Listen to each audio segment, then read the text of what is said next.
Hello everyone, and peace of Christ all of you. Please invite your friends and let us have some good comedy time together today. Always I see Muslims in YouTube, Mohammedans, trying to refute the Christians, and I find the way the Mohammedan they try always to refute is based in a bully, the bully system. Like Mimi Hijab here want to refute Sajid, he bully Sajid, he bully. I mean, they bully each other, because their God is a bully, their prophet is a bully. Their God himself, he made a chapter, which is 3 verses, bullying the uncle of Muhammad. It's like two very, like a grandmother sitting in the morning, listening to some gossip, and all this Thai fashion gossip style. But today we will show you this kid, and actually I want people who download this video to cut it as many as you wish as short videos, so everybody will laugh at them, because actually when the Mohammedan they try to refute Christians, they refute themselves. If you remember when Lily Dawa, she said that God cannot be inside his creation, because if he is, he cannot be God. And then later, a few weeks after, he said God entered his creation. So this Mohammedan is no different. He is the same style. He do bully, and today we will laugh with him. This is the kid. Some of you I saw is saying like I'm going to talk about a bishop. No, I'm not going to talk about a bishop. But I saw this kid trying to refute that bishop supposedly. So I will go like the first video in the page. This is the first video. I just open it, and I will go by the videos one by one, and we will see how stupid Islam is. Be my witness. Let me open the first one. All right. I will adjust the screen size because this is a short video size, like a phone size.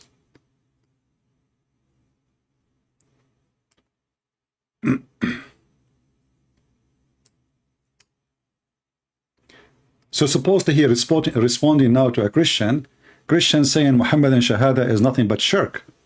And let us see what will happen. Current Muslim Shahada is blasphemous.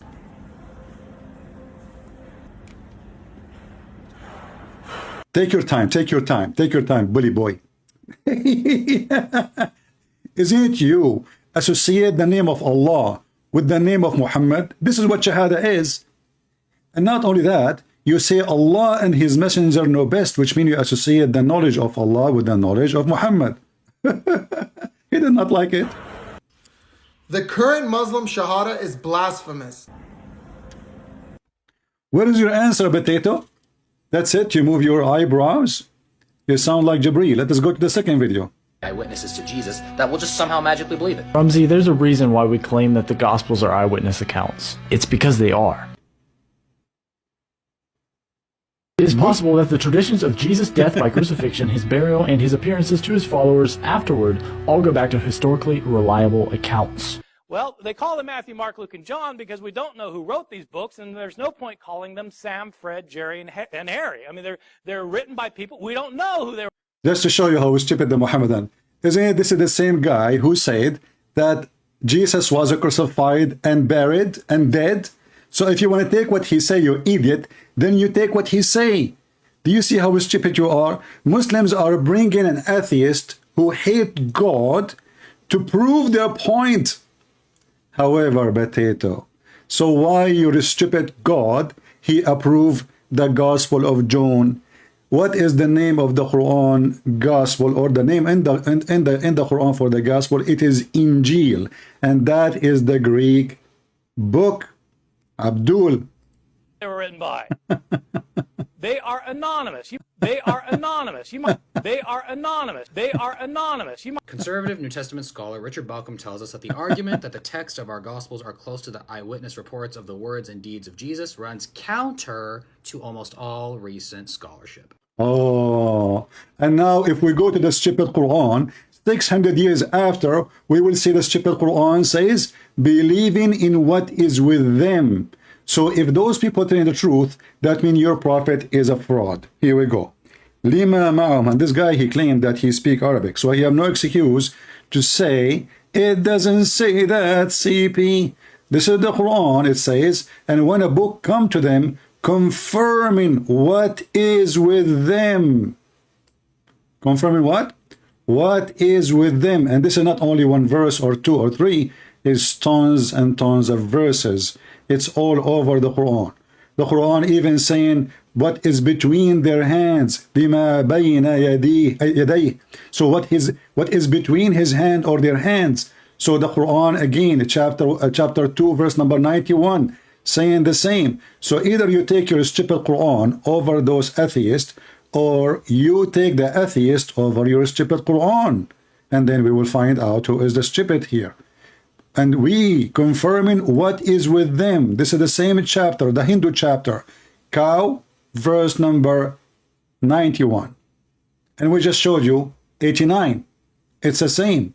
Confirming what is with them. What is with them? You see it? Maybe he's blind, like he's a prophet. And we can show us tons and tons of verses. Chapter 2, verse number 101. Confirming what is with them. This is the stupid Quran saying that. So why the Muslim, they keep saying the opposite of what the Quran saying confirming what is with them. And now the Muslim, they will say, he don't mean that. He means some of what is with them. So are you saying to me the Quran is a stupid book and the Arabic is short to say some? Your God Allah is stupid to the point he forgot to say some? You know what? Look like your God and Muhammad and Jibreel are three some party. Let us continue. Is that the whole argument he had? Let us see. Number 2.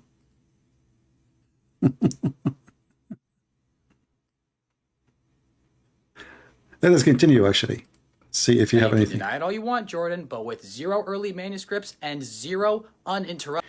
0 early manuscript. None of those who say, actually, this guy himself, Borat, he said, there's no book in the world have manuscript as the Bible. You are a scumbag like your prophet. Next video.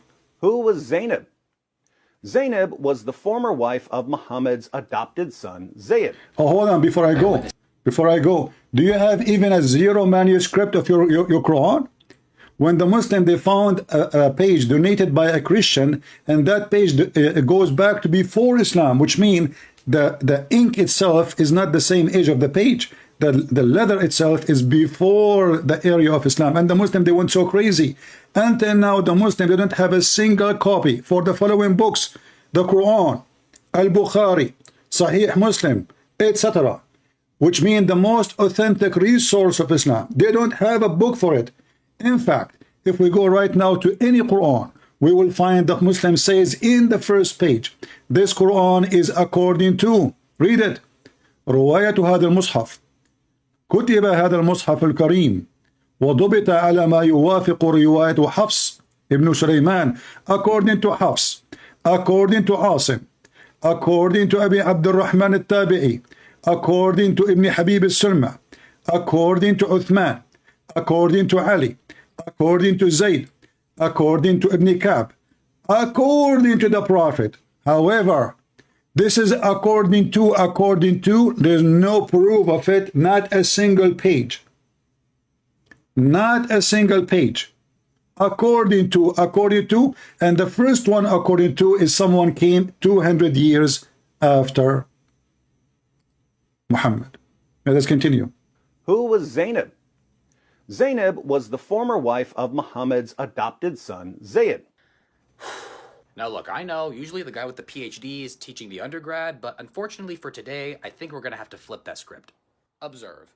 One day, when Muhammad went to visit his adopted son, Zayd, he was greeted by Zayd's wife, Zainab, who was wearing very little clothing. What happened next? Nothing, actually, because the narration you're relying upon in Tarikh al-Tabari is narrated by Muhammad ibn Umar al-Waqidi. Question, who was al-Waqidi? Oh, that's right, a well-known liar and fabricator. Now you see, David, that was...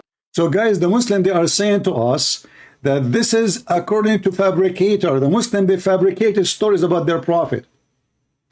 The Muslims, they fabricated stories about their prophet. Al-Waqidi is a fabricator. If we go right now and read the tafsir of Al-Qurtubi, Is Al-Qurtubi taking Al-Waqidi and he's a fabricator too? Because if you Muslim take the Waqidi as a source of fabrication and you say this is what happened, that means you, all of you, are mentally ill. If we go right now and we read the story about Zayd, here we go.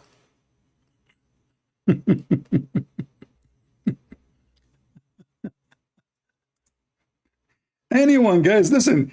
They are not only they bully you, they will bully each other. Al-Waqidi is a Muslim.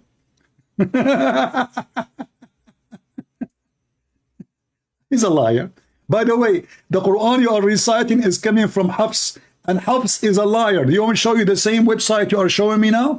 The same website you are showing, it says that Hafs is a kadhab. What a potato.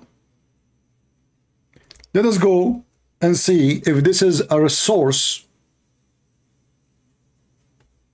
of trustworthy.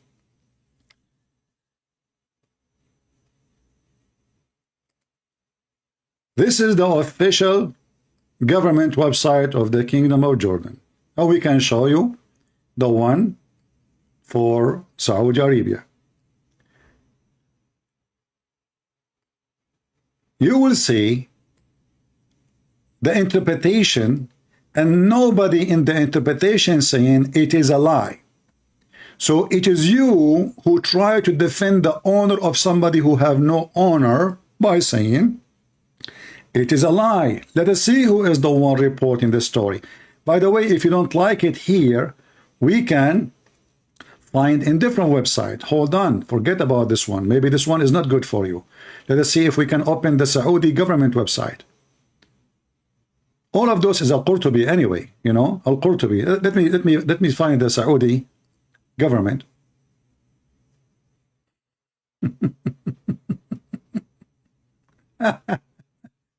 You see how easy? This guy is a liar. That's it. We solved the problem.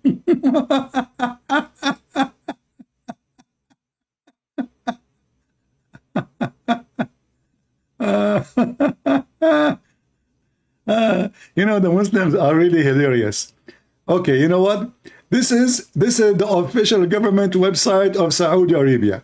I want you to make a video and show everybody where it says that this is a lie. This is Al-Qurtubi, and there is no Waqidi there. There's no Waqidi there. Potato.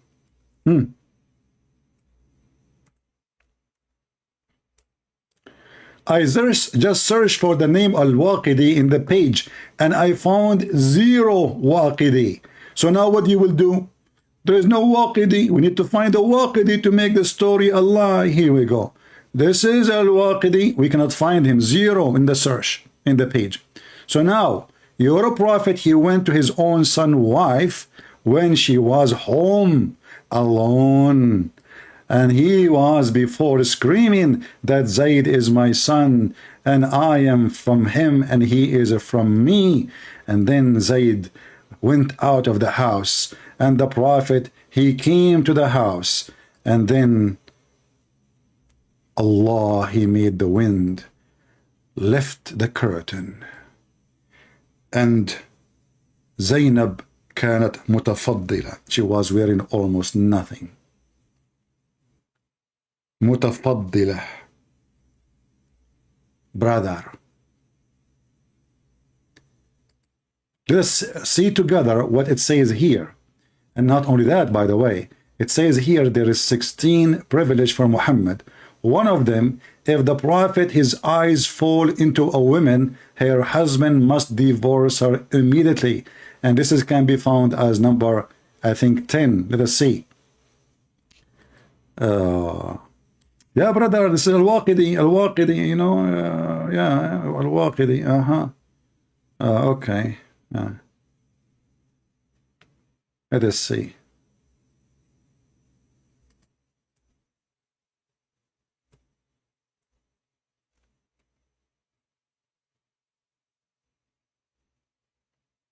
Let us see. Here they are counting the privilege of Muhammad. Number 10. If his eyes fall into a woman, her husband must divorce her so the Prophet can F her. Who is saying that? This is not Al-Waqidi, and this is confirming the story. The Prophet, false Prophet Muhammad, he saw the women almost naked. His penis get in alarm, and he said, Subhanallah, Allahu mu'allif al-qulub. So praise be to Allah, the one who flipped my heart for you. And Muhammad here, he blame Allah for him going with the wind, with the lost, you know.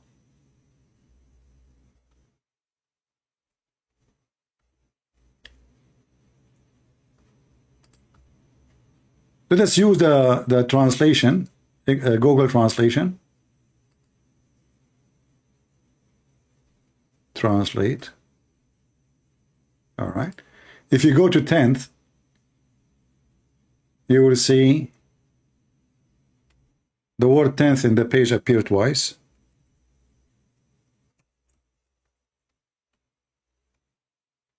All right. Not the first one, the second one. If his sight fall on a woman, her husband must divorce her so the Prophet can F her, not to marry her. The word nikah mean to F. So Al-Waqidi is a kadhab, Al-Qurtubi is a kadhab, Ibn al-Arabi is a kadhab. I mean, all of you Muslims are a kadhab. And actually, this is what we are making the video now, to show that all of you are a bunch of kadhab, because this is all approved by you Muslims, and you will notice nobody opposing this. Nobody saying no. And you will see the privilege, all of them about sex and money, sex and money, sex and money. All the privilege of Muhammad. All the privilege.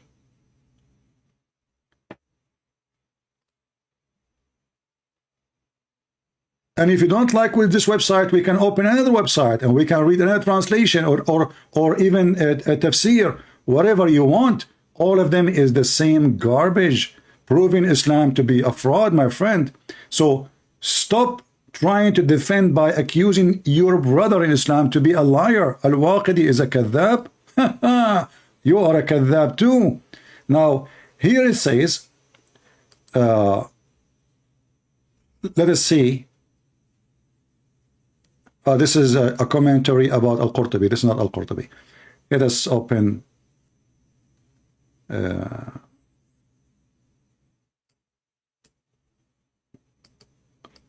they are describing even how Allah left the curtain by the wind.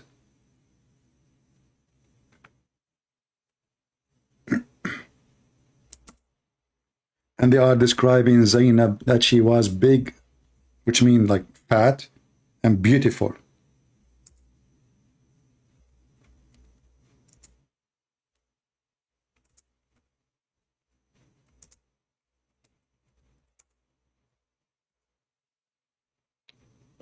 Here we go.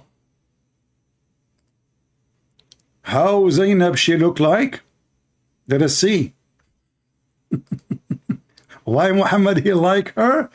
Because she was so big. And you know, those Arab are obsessed with women who they are huge in size, because they believe that the one she is skinny, she is sick, she have something wrong with her. So if we go down here, we will see it says that Zainab كانت بيضاء جسيمة من أتم نساء قريش فهويها. So the Prophet, once he came, فأبصر زينب قائمة, he found Zainab standing, and she was so white, big, huge, and beautiful, from the most perfect, beautiful women of Quraysh. So he has lust for her.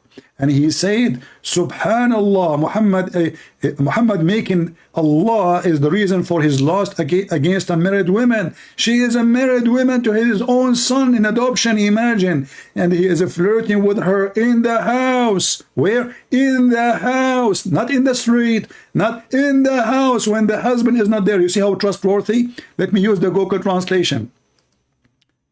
And I will post the link for everybody so everybody can see it. Potato, Al-Waqidi is a liar. We solve the problem. You see how Muslim they can refute you in 2 seconds. Yeah. Al-Waqidi is a liar. Al-Qurtubi is a liar. Al-Tabari is a liar. Ibn Ishaq is a liar. Ibn Kathir is a liar. Everybody is a liar. The Prophet got busted.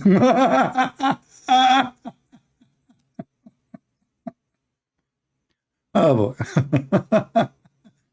Let's see the translation here, if the translation will come correct. But maybe it's better to copy it, to copy the translation, because I don't see the translation coming right. Not only that, Zainab, she said that each time after the Prophet he flirted with her, each time Zayd wanna have sex with her, Allah, he made his penis swell. His penis, what? This is the miracle of the penis. People take a note. Each time the husband, imagine the husband now, Allah, he preserved Zainab, the wife of the man, to Muhammad to F her. So each time the man wanna F, excuse my language, his wife, Allah, he made his penis swell. Al-Waqidi is a liar, but Al-Waqidi did not say that. This is here, this is here, this is... I mean, look, guys. I mean, you see, those Christians accusing the Prophet of lies. And Zainab, you know, when the Prophet went there, he put his head in the floor. He did not look at her ass. May Allah ask her.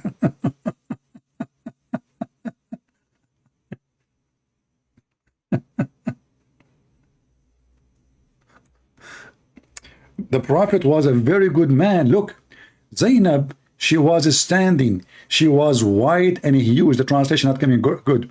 White and beautiful, from the most perfect women of Quraysh.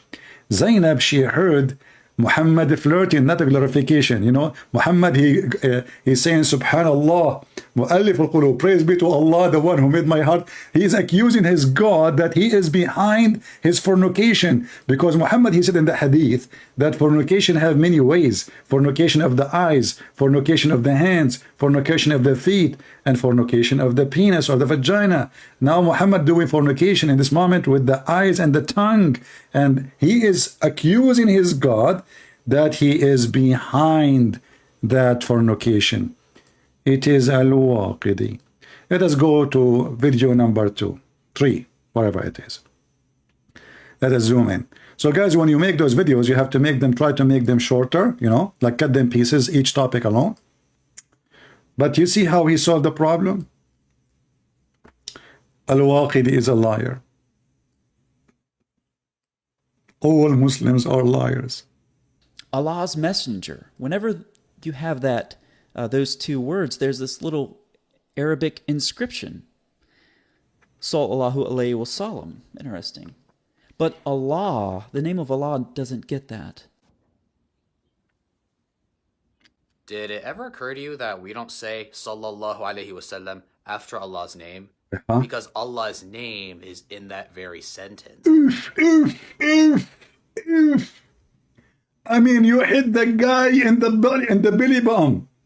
Look at this look. Then Allah name in that very sentence. Abdul, he's asking you why you don't add something to glorify your God after his name, but you add something after Muhammad's name to glorify Muhammad. Which one is more important? The smart you said that Allah name come after Muhammad, which means Muhammad is first and Allah is second, and Allah is just a decoration to make Muhammad more sexy, and you know it. Do you see how stupid you are? You just confirm what he is saying. He is asking you, how come you glorify Muhammad by saying that Allah and the angels are praying, not send a blessing? Because all Muslims, they say, let us see if he will say that or not. Hold on. Oh, you didn't notice? Listen carefully. Listen carefully. Sallallahu alayhi wasallam. Salah mean pray. Allah, he pray on Muhammad. Why? Who is the God? And Allah, he pray to who?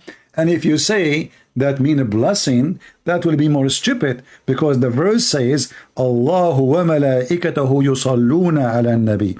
Allah and the angels praying on the Prophet. Go watch the debate with David Wood and Mimi Hijab. Muhammad Hijabi agree that Allah, he pray for not two. Next. So academic, who defines what's normal and what's not normal? Who defines that? Who defines what's normal and what's not normal? Yeah. Basically, you define what's normal and what's not normal.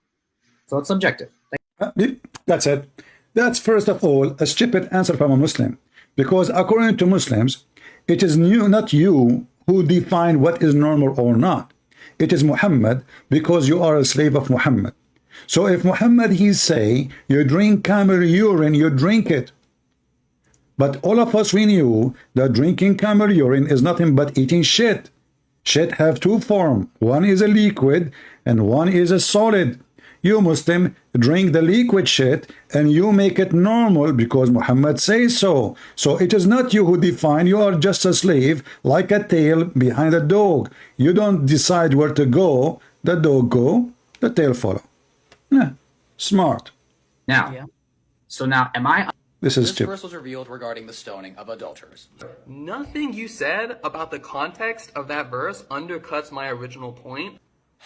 I'll gladly break it down for you. Break the it. Jews at the time had an issue, so instead of using their own scripture, they decided to go to Muhammad, peace be upon him, to solve the issue for them. So the Quran, when describing this, says, "Why do they come to you for judgment when they already have the Torah containing Allah's judgment?" Think of it this way. Imagine I was to ask a Christian for some advice, and the Christian would respond with, "Why are you coming to me when you have the Quran containing Allah's judgment?" Would we then understand that Christian to be saying that the Quran is reliable? And That's a good one. And this is why you will not find a Christian saying that to you. And now you got your prophet busted, because in the Quran, Allah said to Muhammad, if you have a doubt about what we sent to thee, go and ask Christian Prince. Based on what you said, it is stupid to say to somebody, go and check your book, and his book supposedly it's not valid, and this is what he is saying to you. And now we find that Muhammad himself was advised by the funny Allah, Aka Muhammad, if you have a doubt about what we sent to you, go and ask the people of the Torah and the Gospel, chapter 10, verse number 94. And now, what you will say? Continue. Ah, different one. You look like funny, you know? in fact, I'll use you as an example, because you yourself in your own video said, Allah says to Muhammad regarding the Jews, hold on, did you just say Allah says to Muhammad? Are you now admitting that the Prophet Muhammad received revelation from Allah? Oh, I got you. Are you admitting that the Prophet refused revelation from Allah? Here we go, victory. Abdul, don't you know that Allah, his other name is Al-Waqidi for the Christians, which means he is a shaitan? So yeah, we admit that Muhammad received a revelation from Allah. I can prove it to you in 2 seconds. Isn't it your prophet, he said, that he received command from shaitan? And this is the hadith. And don't tell me now Al-Waqidi said this hadith. This is very accurate. Huh? I know, you will say to me Al-Waqidi now, the Al-Waqidi, anything now. Who is the one who command Muhammad? Shaitan, the devil. He command me not, but to do good. Do you see it? Maybe you do not know how to read, as you Muslim claim about Muhammad. Who command Muhammad to do good? Shaitan. But who is the devil who do command Muhammad good? I mean, have you ever heard of a shaitan? He is a good shaitan? Do you Muslims have a good shaitan and bad shaitan? Now he might say to you, oh, it says here, it says a genie. Abdul, here we go. The hadith, it says shaitan. Shaitan. Shaitan. Even the title of the chapter, it's about shaitan. So, good luck with that. Your prophet, he received shaitan command. And command from shaitan, who is a Muslim shaitan. What the heck? Let's go back to the video. I mean, yeah. So today we will answer like as many we can of his funny videos, and you guys, you can cut them pieces. It's just for comedy, you know. I don't consider him someone. I mean, it just we can use him for the benefit of making Muslims leave Islam. So are you admitting that Allah gave revelation? You know, you remind me when Muhammad received revelation during the time he was doing shit. If you open chapter 1 in Al-Fatiha and read the book of Asbab al-Nuzul, let us go there. Shall we? Each time the Prophet, he go out to do poo-poo, he hear a sound of an angel. And he said to him, according to the Muslim, he's an angel. He say, oh Muhammad. And what Muhammad he does? He flee. Read it. And this is what?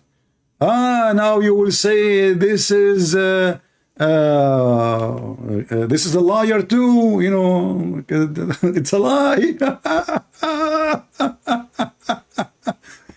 Each time the Prophet, he get out to do poo-poo, baraza wa tabaraza, we to do shit. He used to hear someone calling him, oh Muhammad, and whenever he heard this, he used to flee. Your prophet is not even a man. I mean, you see, even when Mary, the angels came to her, she did not run away, and she is a female. You're a prophet, his pant is between his legs, and now he is running, and the poo-poo is coming all the place. And then Waraq ibn Nawfal, who is supposedly a Christian, told him, listen, Abdul, next time you hear the voice, stand in your place, don't run, and ask him, who are you? Do you see it? And now what you will say? It is a lie. It is a lie. We Muslims, a lot of us, we lie about the Prophet, and we lie, and then we put it in books, and then we will publish it in universities, and we teach it to our kids because it is a lie. Yeah, it's lie only in YouTube. But in your school, they teach you that this is what happened. When it's embarrassment, you say it's a lie. In your school, you don't dare to open your mouth. Is that true? Let us go back to the videos. The only prophet who ran away, who received revelation during the poo-poo time, is Muhammad. Oh, I see. You're being rhetorical. You don't actually believe the Prophet Muhammad received revelation from Allah. Yeah. You're just saying that rhetorically because we believe it in order to make a point. Hopefully this helped. This verse was revealed regarding the stoning. Same time, by the way. Here you will see Muhammad about the stoning. The Muslims don't have the stoning. The Muslim didn't have a stoning verse in the Quran. Do you know why? Because the preserved Quran was eaten by a goat. The Jews, they have it. The Muslim, they don't have it. Why? Because the holy goat of Allah, and remember, the Muslim, they say, everything happened by the will of Allah. So who is the one who sent the goat to eat the Quran? Allah. Read carefully. A verse of stoning and breastfeeding for adult. Yummy, yummy, breastfeeding for adult. Oh boy. I don't know how many of you are getting hungry. Oh. Okay. It is what?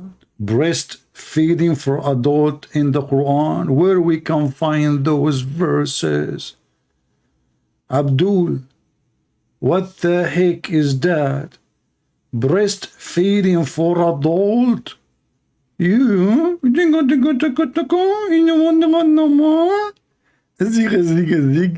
Yeah. Bad boy. So Allah, he wanna spoil the Muslims. So he told them, listen. This is a Muslim guy. He go and he found his neighbor sucking the boobs of his wife. She said to him, hold on. Okay, don't be stupid, you know. Okay, this is according to the Prophet, and today The prophet, he said that, like breastfeeding. This guy, he came, he says, can I do breastfeeding for you? As the prophet said, peace be upon him. I don't have much to pay you, by the way, but yeah, I mean, you go inside your house, you found your wife doing breastfeeding for adult. And this was in the Quran, but this is not our topic. Where is the stoning to death? Read with me carefully. And now don't tell me Al-Waqidi said, this is not Al-Waqidi, and this is Hassan, which means good. It says here, the verse of stoning and breastfeeding for adult 10 times was revealed, and the paper was under my pillow. And a tam sheep entered and ate it. So now we have two things is missing in the Quran. So the question for the Muslim, the preserved Quran, who can recite for me the verses of a breastfeeding for adult 10 times? Listen, don't tell me the goat ate the Quran. I don't believe it. I believe that you Muslims is the one who ate it. You don't like it. It's an embarrassment. So you decide to eat it. And about goat eating Quran, I mean, it's possible, but did the goat eat your memory?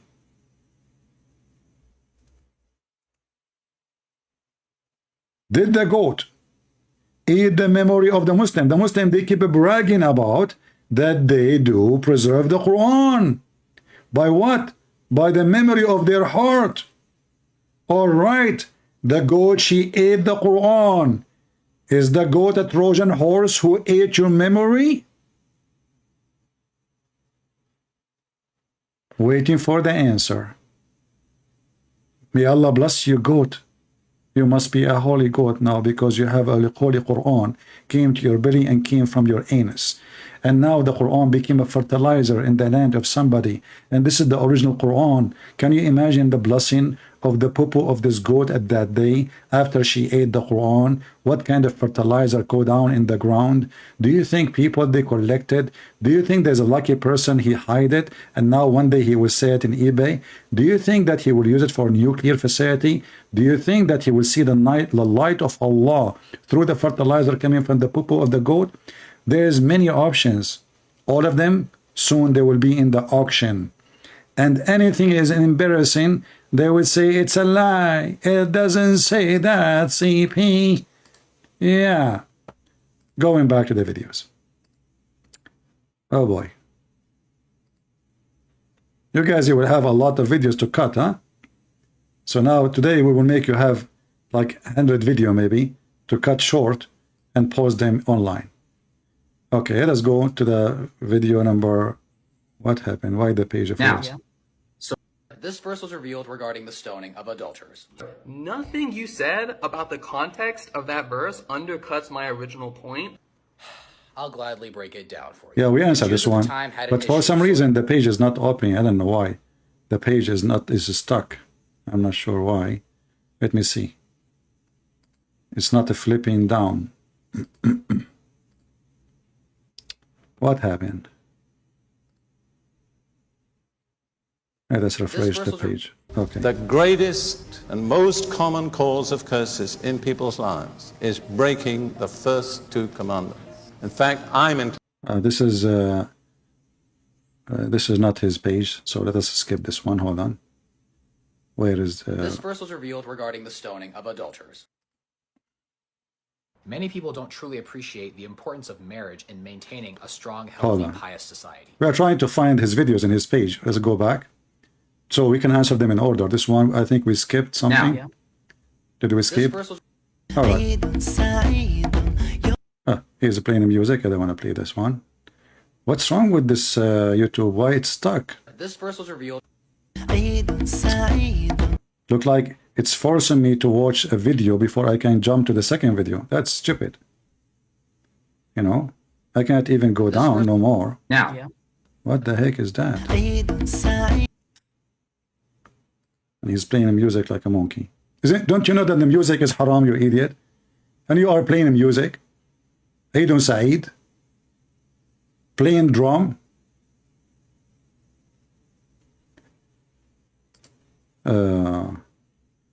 Well, let us go back to his page then and choose one by one, because obviously The page is not letting me go through.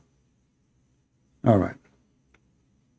So let us go here by order from here. I have to go back and then video by video because for some reason is not allowing me to skip to the second video.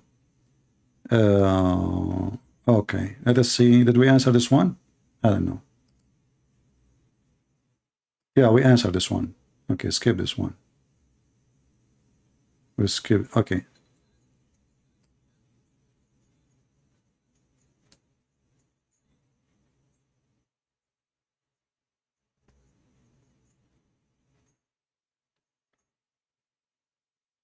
What?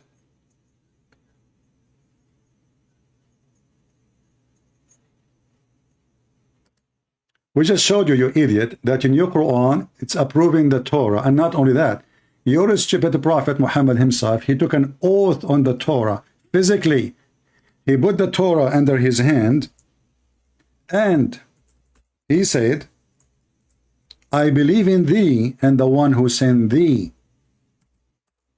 So if the Torah, some or most of it changed, and then we have an idiot who his name is Muhammad, who do not even know how to read it.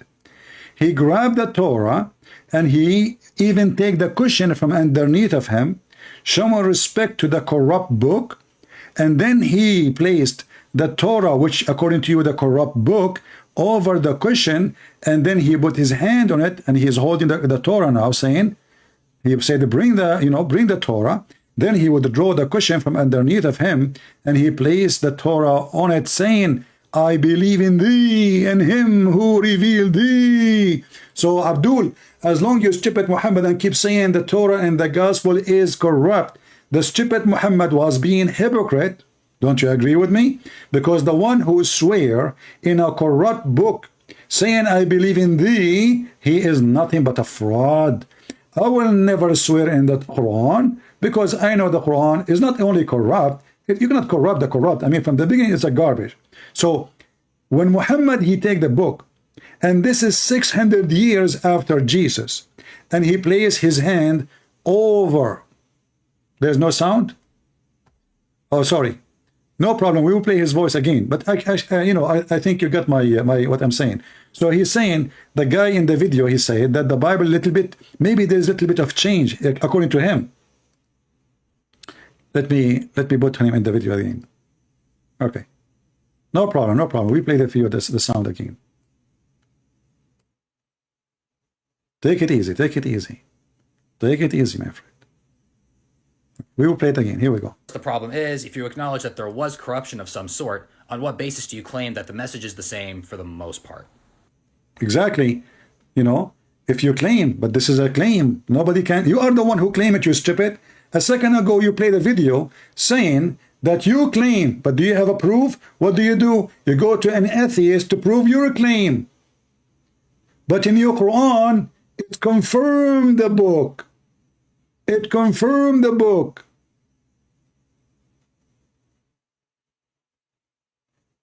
In Al-Baqarah chapter alone, there's tons of verses, not to forget to mention the other verses. And now, if we ask the Muslims, is the Quran corrupt? They will say no. Correct? Well, show me one Quran, agree with the other Quran. Not translation. I'm not talking about translation. I'm talking about Arabic Qurans. You will find a lot of differences between them. Actually, in fact, even the Quran of Hafs himself have a huge difference opposing Ibn Mas'ud. As an example, if you remember, where in the Quran it says, وَالشَّمْسُ تَجْرِي لِمُسْتَقَرٍ لَهَا, and the sun ran to its fixed course.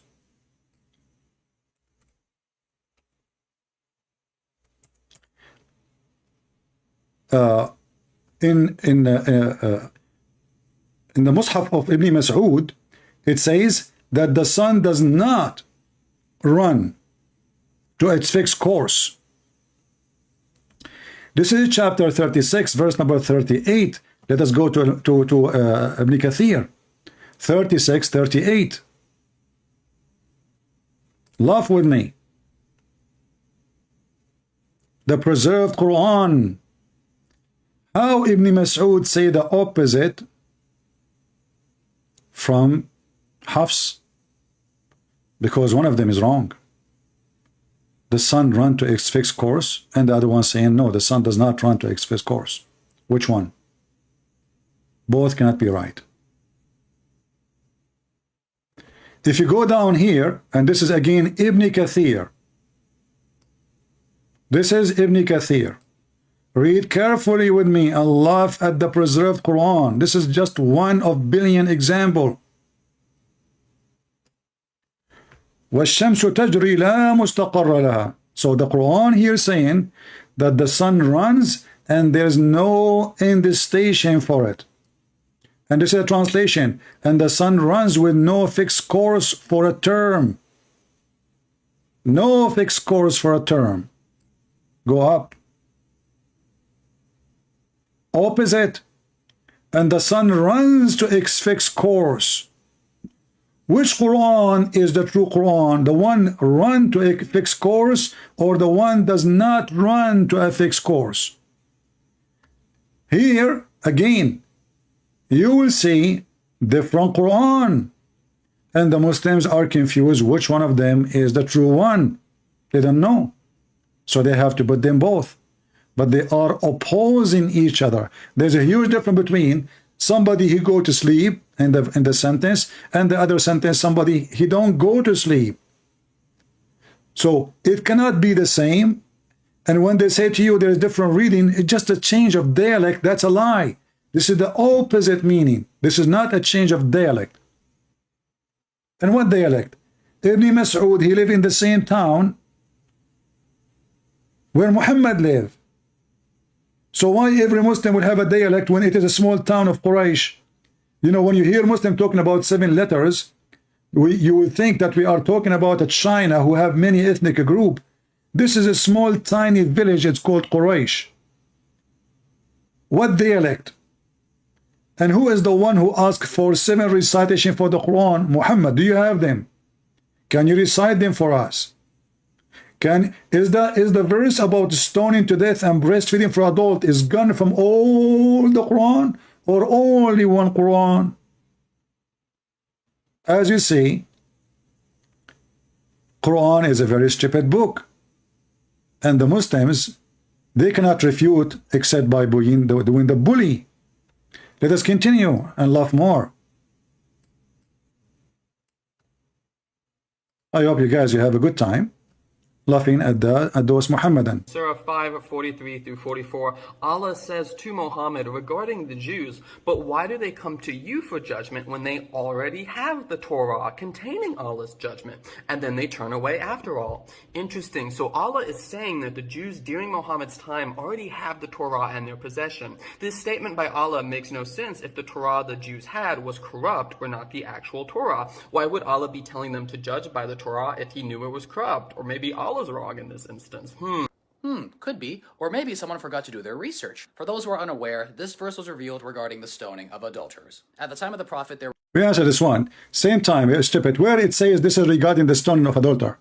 Same time, even if it's about the stoning of adulterer, even if it is, still, when you say to them, why you are coming to me, and when you have the Torah, he did not say to them, well, you have a verse about it in the Torah. He says, you have the Torah.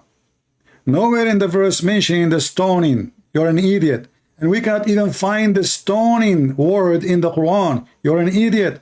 Same time, your idiot God, according to this gentleman who got you busted, if Allah is a smart God and their book is full of garbage, now how the Jews, they will knew what he's talking about?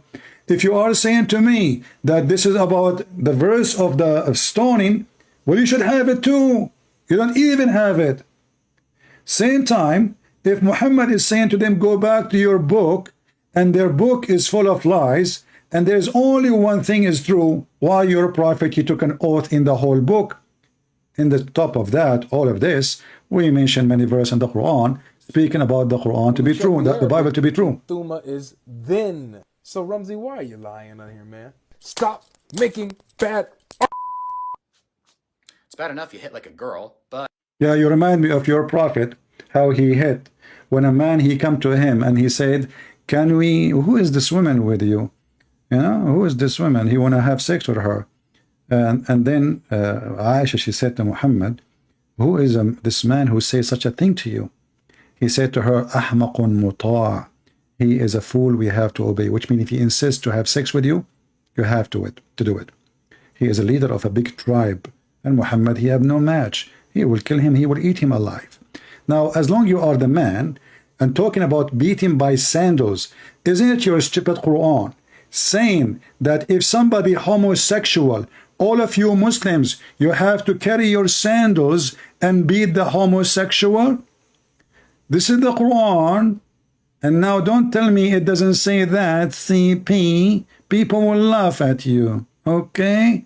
Yeah. We go to the Quran and we will find the following. It doesn't say that, CP.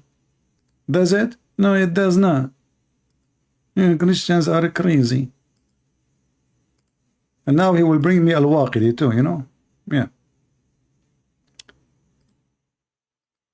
Here is you Muslims, as long you admitting that the one who used sandals to beat people is a female. This is you Muslims in the time of Muhammad practicing the women beating by sandals. Read carefully with me. Potato. When two of you, which mean two men, which is very popular between Muslim community to be homosexual, even Muhammad himself is a homosexual, and we can prove it so easy.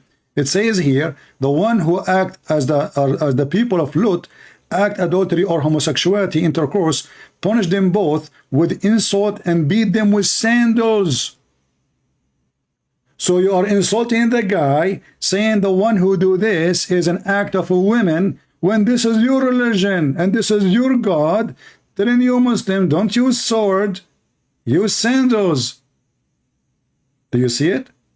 And now what you will say, it doesn't say that, CP. And now we need to ask you, where is the punishment for homosexuality in the Quran? Zero. This is the only verse speaking about homosexuality. He will say to you, it's in the hadith. Muhammad later, he lived with the Jews, he learned from them, so he said, do as the Jews they do.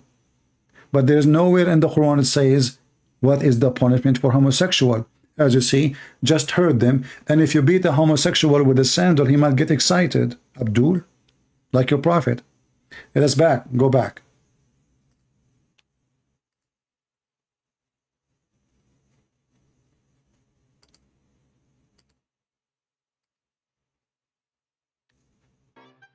Here he's playing cartoon too. He's a kid, you know.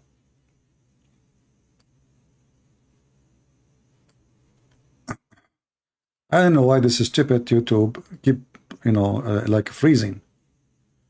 Let us go. Skip. All right. Now we go back to the video here. In Arabic, Thumma is then. So Rumsey, why are you lying on here, man? Stop making bad art. It's bad enough you hit like a girl, but now I guess I gotta teach you Arabic and English. Mm-hmm. The word then doesn't necessitate a sequential order, nor does the Arabic word thumma.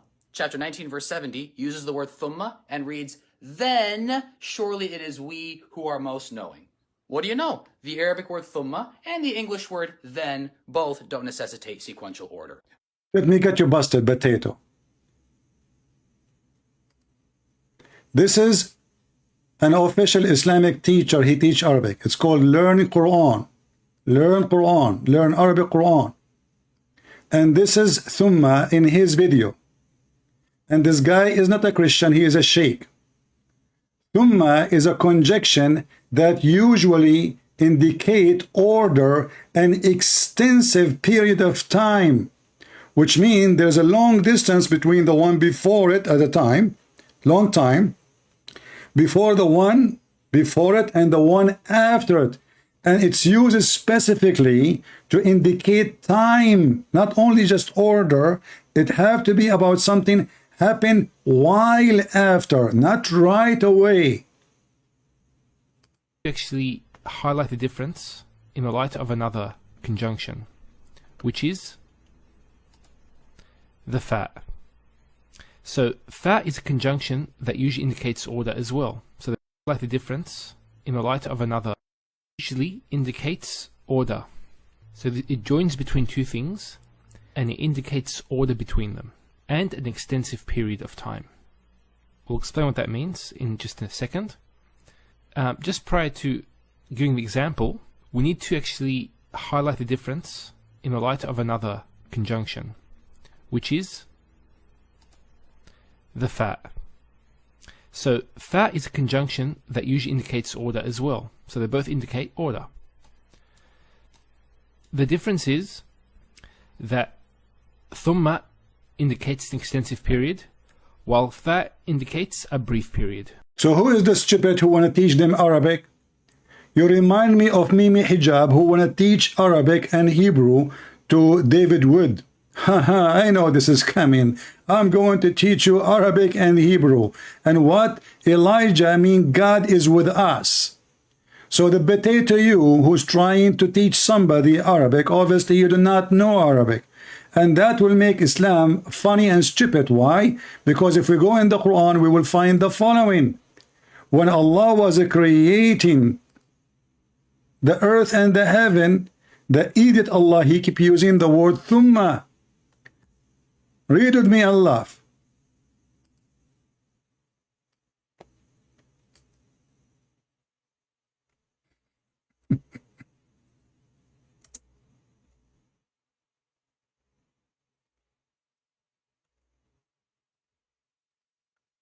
Let us see.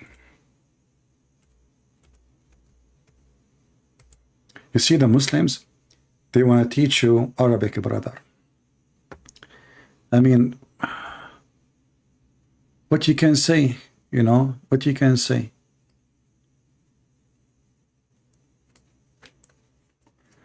If you read in chapter 79, you will see one of the most hilarious, stupid God who already, you know, this is stupid God. He don't even remember what he said previously. And when we say the stupid God, we mean Muhammad. So according to the Quran, Allah, he built the sky, and then he left the sky up, and then he made the day and the night, and then after that, he spread the earth. However, if we ask this Abdul, which one Allah created first? The answer is the earth. So look what happened. Allah created the earth first. And this is more stupid ever to say, because if you create the earth first, shouldn't you create a space for it? Potato, isn't it the sky is the space? So Allah created the earth first, and then he did not finish the earth. He went to make the sky. He finished the sky, and then he came back to the earth, and now he made the earth flat. And then what happened? And he started doing those things, as you see, one by one. But you know, what is the problem? If you go to different verses in the Quran, you will find that the stupid Allah, he forgot, and he is saying totally the opposite.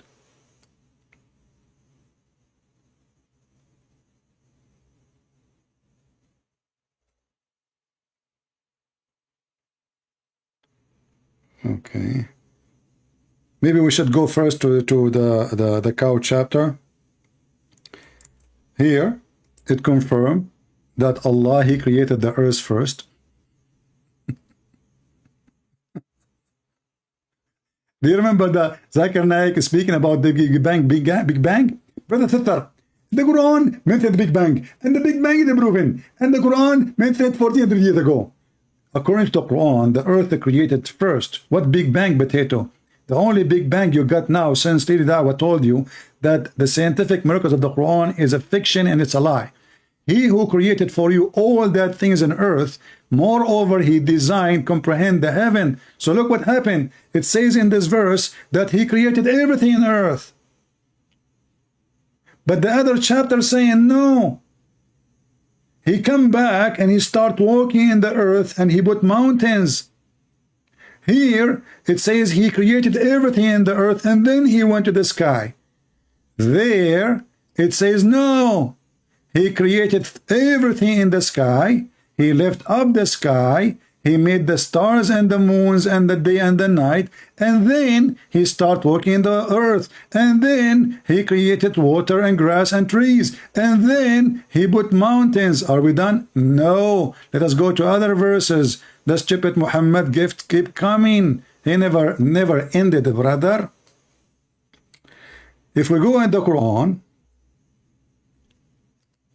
where it says,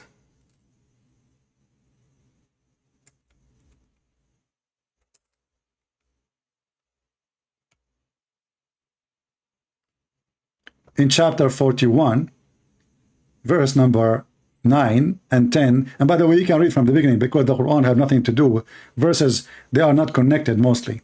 So here it says in chapter number 41, Allah, he created the earth in 2 days. He placed mountains in the top of it, and everything else in 4 days. And then he went to the sky, and then he made the sky finish, made the stars. But in the other chapter says the opposite. It says he went first. Look, read with me. Look, the stupid Muhammad. Look at the donkey. He created everything in the earth, and then he went to the sky. Chapter 2, verse number 29. Chapter 79, reading from verse number 27, he created the sky and he finished it, totally finished it. He made the day and the night, which means the sun, everything in the sky is perfect now. And then, after he made the day and the night, etc., then he started working in the earth. But we go to the other verse. Let us continue. Chapter 41, verse number 9 and 10, 11, you see, here it says, he made the earth in 2 days. He made everything in the top of the earth in 4 days. Then he went to the heaven, and he started working in the heaven, and the heaven was a smoke. And then he made the day and the night and the stars, and that is the last thing to do. So who is the stupid here? Which one Allah created first? The stars or the mountains? The stars or the water? The stars or the grass? Stupid Muhammad, he don't remember which one he created first. Let us go back to the video. Shall we continue, guys, or do you think he is worth to continue, or you are enjoying the comedy? What do you think? Should we be merciful on him? I mean, this guy will become the joke of everybody. And as you see, we showed them. Here we go. Let me give you the link of thumma. This idiot, he is saying thumma does not mean next. This is stupid. He claimed that he have knowledge in Arabic. This is the link. This is the link. And this is a Muslim, this guy, he is very, and he made videos to refute me too, supposedly. This is what thumma mean. Thumma mean long after. Long.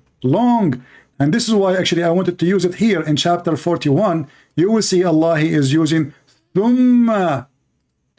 Allah in verse number 10 and verse number 9, he created the earth in 2 days, and then he did everything, and the top of the earth is 4 days. This is 6 days. Now the Muslim, to fix this problem, they say to you, no, this is 4 days including the 2. That will be stupid. You mentioned already the 2, so there's no point to mention the other 4 if they are not other 4. Do you see the stupidity? But to fix it, Muhammad, obviously he made a mistake. 2 plus 4, that's already 6, and then plus 2, that is already 8. But the Quran says in many places Allah created the earth and the heaven in 6 days. But look what happened here. Here it says thumma stawa ila sama. Thumma, the Muslim translated as then. That is a false translation, because thumma mean long period of time, not right after. Then is right after, but it's not. But even if you use it as then, that is a contradiction for the other verses in the Quran.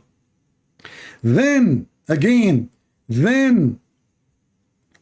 But as you see, we showed you how the Muslim themselves, they explain it, saying that this is nothing but thumma, as long period.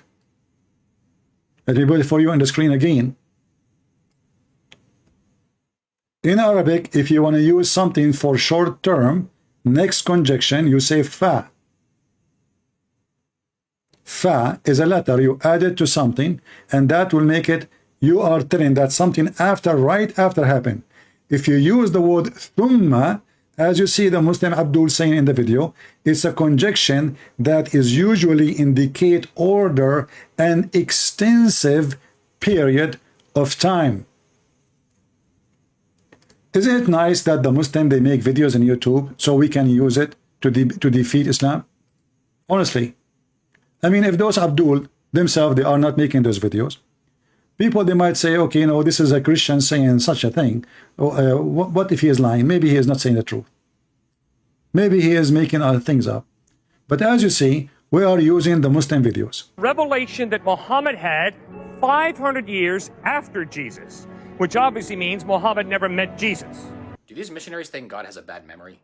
Since God doesn't forget, it wouldn't matter if he sends a prophet 500 years later, 600 years later, or 6 million years later. Stupid. You are a low-class IQ potato.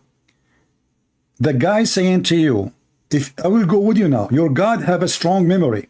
But don't you think your God, his memory is so slow to the point, he wake up 600 years after Jesus to remember that he should have sent a man, his name is Muhammad. So the stupid you, claiming that your God have a strong memory, but the strong memory of Allah did not get activated until 600 years pass. And, oh, I forgot, man, I forgot. The Christians, they are worshiping the wrong God for the last 600 years. Man, I should put note in my screen. You know what? I have a note here. I have to do breastfeeding for adult 10 time.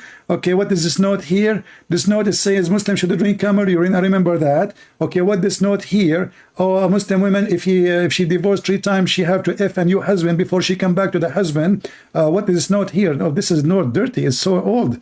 Where I don't know. Oh, this note is 600 years ago.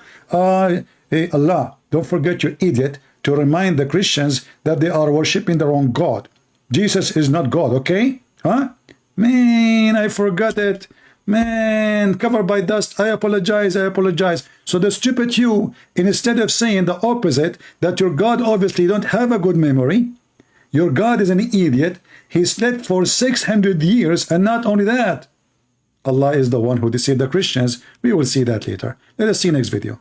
Revelation that Muhammad had. This is a stupid video. I had so many dreams in my life.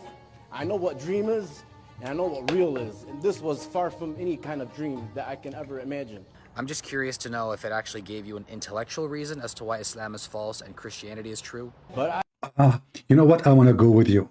So when your prophet, he was squeezed by the angel Jibreel. And even Jibreel did not say, I am angel. And he did not even mention his name. How your prophet, he noticed that Christianity is not true? I mean, the Jibreel, he just squeezed him. And nowhere in the Quran it says that Christianity is corrupt.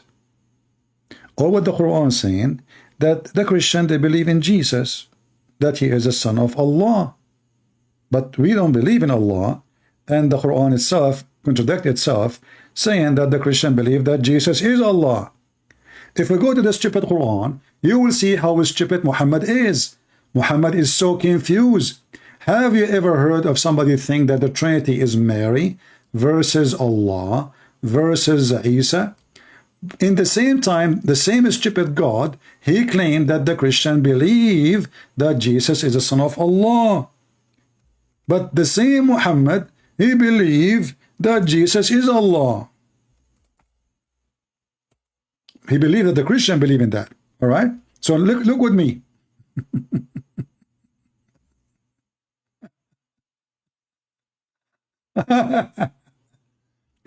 In chapter 5, verse number 17, it says, surely disbelieve those who say Allah is the Messiah. And now I want to ask everyone taking hashish from the Islamic religion, if the Christian believe that Allah is the Messiah, who is the Son?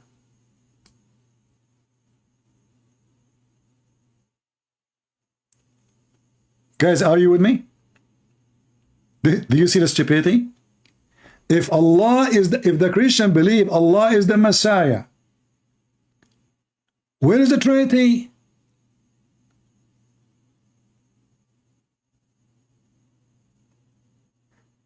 The Christian, they don't believe that the Messiah is the Father. Neither they believe that the Father is the Messiah. So when the stupid Muhammad, he say that the Christian believe that Allah is the Messiah, if we assume he is the Father, which is not true, but it is for the sake of discussion, if he is, then the Trinity is not there. That means the Christian, they believe in one person, one God. In other verse, the stupid Muhammad, he say that the Christian believe that the Messiah is a son of Allah, and the Jewish believe that Uzair is a son of Allah. Chapter 3, verse number 90. But those two verses cannot be true, because first of all, we cannot find in the whole Torah where the Jews worship a man, his name is Uzair. Not as Muslims they say, it's a claim. Can you show me one place? Can you show me one book? The Jews, they say that? No, never. It's a lie. The Jews call Uzair the son of Allah, and the Christian, they call Christ the son of Allah. But in the other verse, the stupid Muhammad saying the Christian believe that Christ is Allah. So how he can be Allah and he is his son in the same time? Obviously, Muhammad is an idiot. He don't understand not in nada about Christianity. The Christian don't believe that the Son is the Father, neither they believe that the Father is the Son. We don't. This is why we call it the Trinity. So when Muhammad he says the Christian believe that the Messiah is Allah, then we need to ask him, who is the second person in the Trinity and who is the third person? The Messiah is Allah now. If this is what the Christian believe, so who is the second person and who is the third person?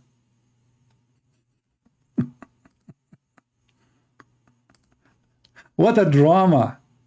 You know, in China they say he left as a donkey, he never came back as a horse. And there is a reason for that, my friend.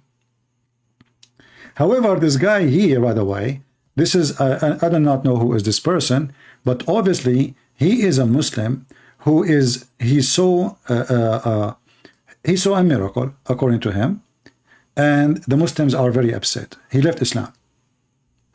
He left Islam because he saw. أشهد أن لا إله إلا الله أشهد أن محمد رسول الله الله أكبر الله أكبر الله أكبر. I said it like 8 times screaming, and my soul told me, you're wrong, it's not true. Sounds cool and all, except it's missing the part where either Jesus or some kind of angel comes along. Yeah, which one? Which one? Which one? Hey, Abdul, who is the one who came to Muhammad first time? What about the second time when he was doing shit? What about the first time ever when Khadija, she did striptease? You see, why don't tell this guy? Let us find out if he is seeing God or an angel or something truthful. By what? By asking him to do what Khadija did to Muhammad. What Khadija did to Muhammad, brother? She told her husband, when you see this angel next time, tell me. Tell me. He told her, I see him. I see him. And then Khadija, she asked Muhammad to sit in the top of her left thigh. She said to him, still you see him? He said, yes. And then she asked him to sit in the other thigh. She said, still you see him? He said, yes. And then she asked him to sit in the top of her, and she took off her clothing. And she said to him, do you see him? He said, no. She said, the praise be to Allah. It is an angel. This is not a Satan. As long you are questioning what he saw, how come you are not questioning somebody? He proved that he is a prophet by striptease act. This is a Sirah Nabawiyya Ibn Hisham, volume number 1, page number 239. And this is the chapter name, Imtihanu Khadija Burhanul Wahi. Khadija is examining the inspiration came to Muhammad. How? By showing her legs and her thigh and her panties and her nipples. And all of this, the angel is still watching. But when the prophet, she told him to sit in the top of her, and the angel, he understood. Now it's time for boom boom, because the angel is so shy, brother. He left.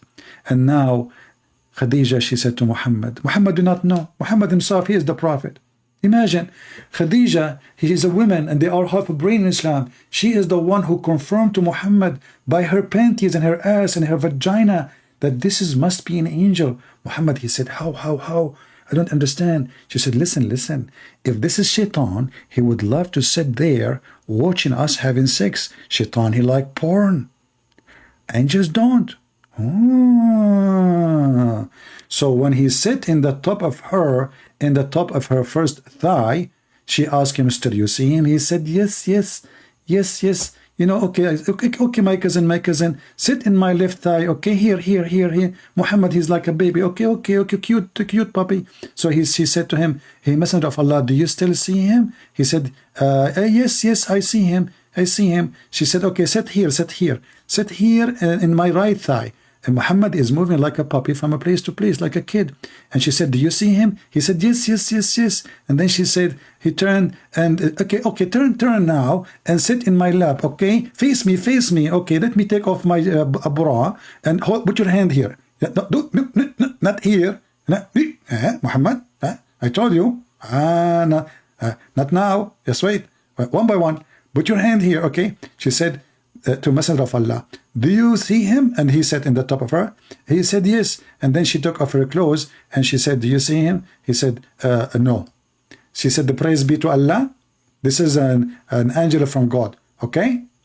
So you are questioning that guy because he's so light, and the light spoke to him about Islam to be fraud. And as you see, he's an Arab. He's born as a Muslim. There is no reason for him to lie about what he saw. And now he decided to become a Christian. And now you decide to bully him instead of showing him something useful, maybe, to prove to him that he is seeing Satan. And as you see, the guy was shouting Allahu Akbar many times. So your prophet is a liar then. Because if your prophet telling the truth, isn't you Muslim supposed to, when you shout Allahu Akbar, the enemy of Allah, Shaitan, he will be terrified? So how this saying is Shaitan who came to this man, you are claiming that he is Shaitan, not an angel, how come he shout Allahu Akbar many times and still Shaitan is not running away? Do you think Allahu Akbar expired? Like, all I see is this white light flying around me in circles fast, and I'm falling. I knew it was my guardian angel. Right on schedule, the angel shows up and tells you Christianity is true, eh? Amir, you have to listen to me. You have to tell him he can still hear you. Tell Jesus to save you before your soul leaves your body. You know what? You got me. Hi, excuse me, where's the pool? I need to get baptized. Oh, okay. Just to show you that you are a stupid donkey again. You are making bully of something your prophet could not perform. When they ask Muhammad, "Hey Muhammad, you are trying now to act like a Christian and trying to be the same as the Jew. So how come you don't have baptism?" What Muhammad, he said, "You are an idiot. You do not know what the Quran teaching, don't you? That baptism in the Quran." Here we go. According to Muhammad, Allah is the one who do baptism to Muslims. If we go to the stupid Quran, chapter 2, verse 138, just to show you that those idiots, they are kids, they do not know their religion. Chapter 2, verse number 138, it says that Allah is the best to do baptism. Who is the one best to do baptism? Allah.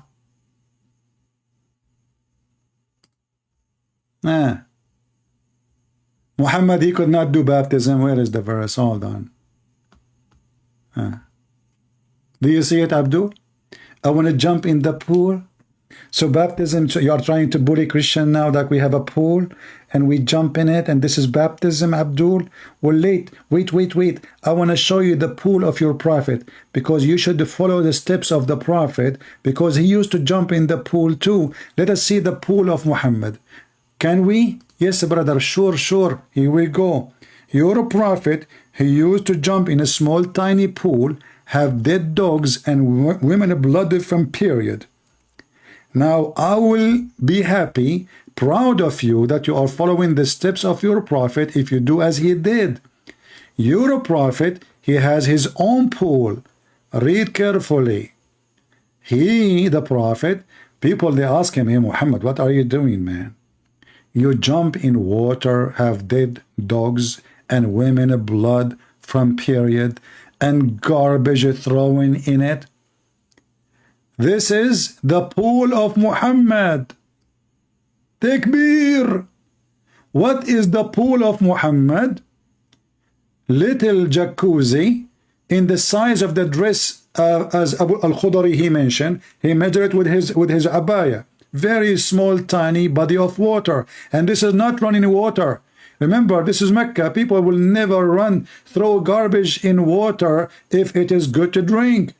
They will never do that. This is water coming from the people, in the old villages. Until now, actually, many places, they still wash the dishes behind the door of the house. And then they have little hole, and at the door go out to the street, and there's little tunnel will go to the lower point in the town, and this is where the sewage will be. Here, Muhammad is taking shower in his sewage, claiming that water is always pure, and nothing make it not pure. So as long as you want to jump in the pool, can you please take a video, bring many dead dogs, and they have to be dead bodies, remember, not just died now. I mean, as you see, even the hadith says stinky. You see the word stinky? It's not me even saying the word, it says stinky, you see? I don't know if you know how to read English. Stinking, So the Prophet now preparing himself to pray to Allah. And he is jumping in a stinking water, have dead dogs and women blood from period. And this is explained why Prophet Muhammad's skin was so hilarious, so white. I think the dead dogs, they act like a bleach. And Muhammad, imagine himself going to the beach. And the women rags for period, he wore them like a bikini. And he lay down and he said, this is what is going to be the future of the burkini. What a beautiful prophet, clean prophet. And according to the prophet, water is always pure and nothing make it impure. But isn't it piss? 95% of it is water. Potato. What is piss?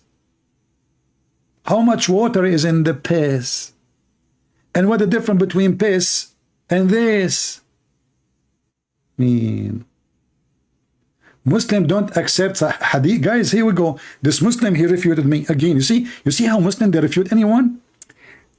Anything you say, in a second they will give you a refutation. Listen. Look what Zayd. This is Zayd, the husband of Zainab, the one Muhammad, he used to sleep with her when she is married to Zayd.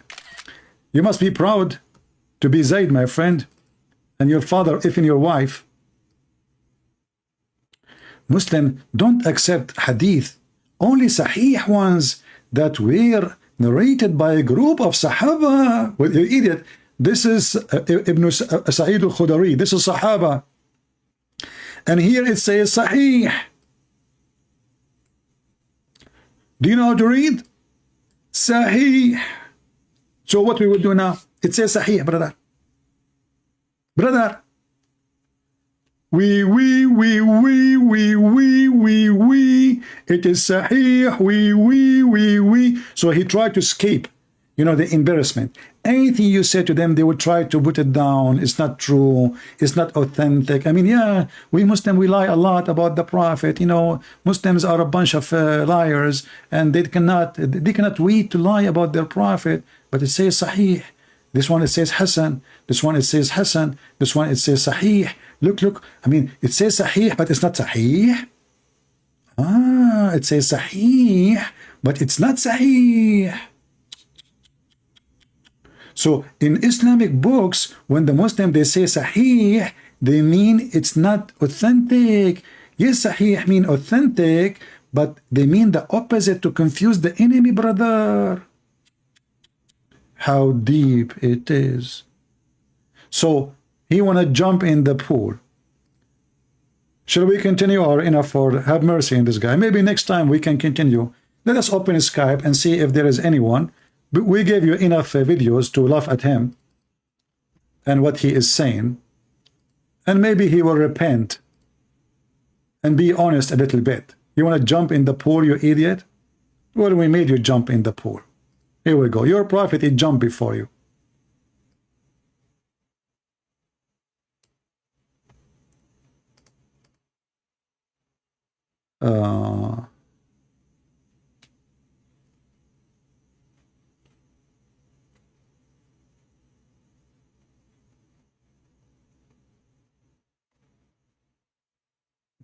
All right. Do we have any Muhammadan?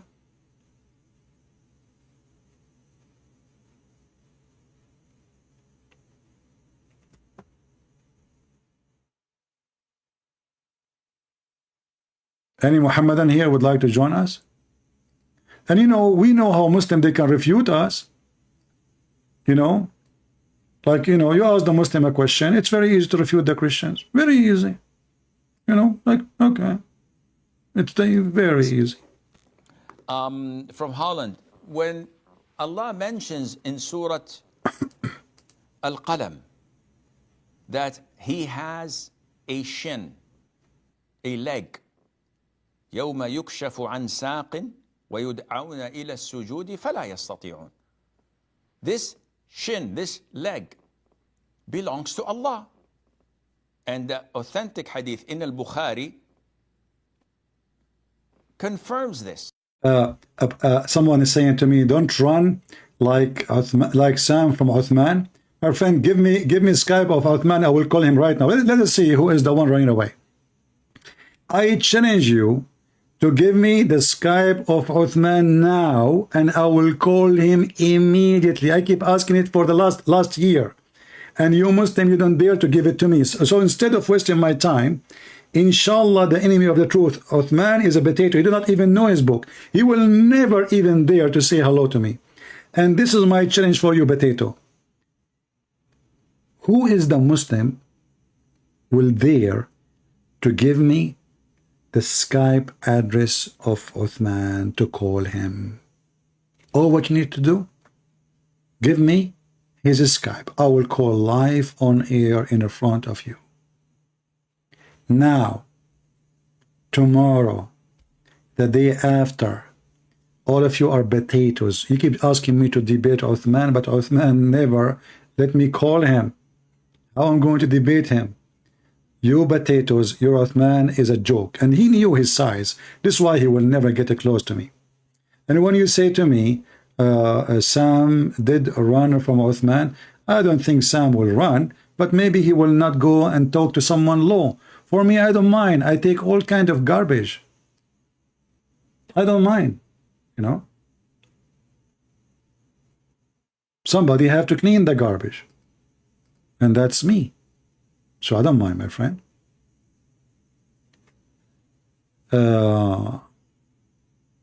Let us see.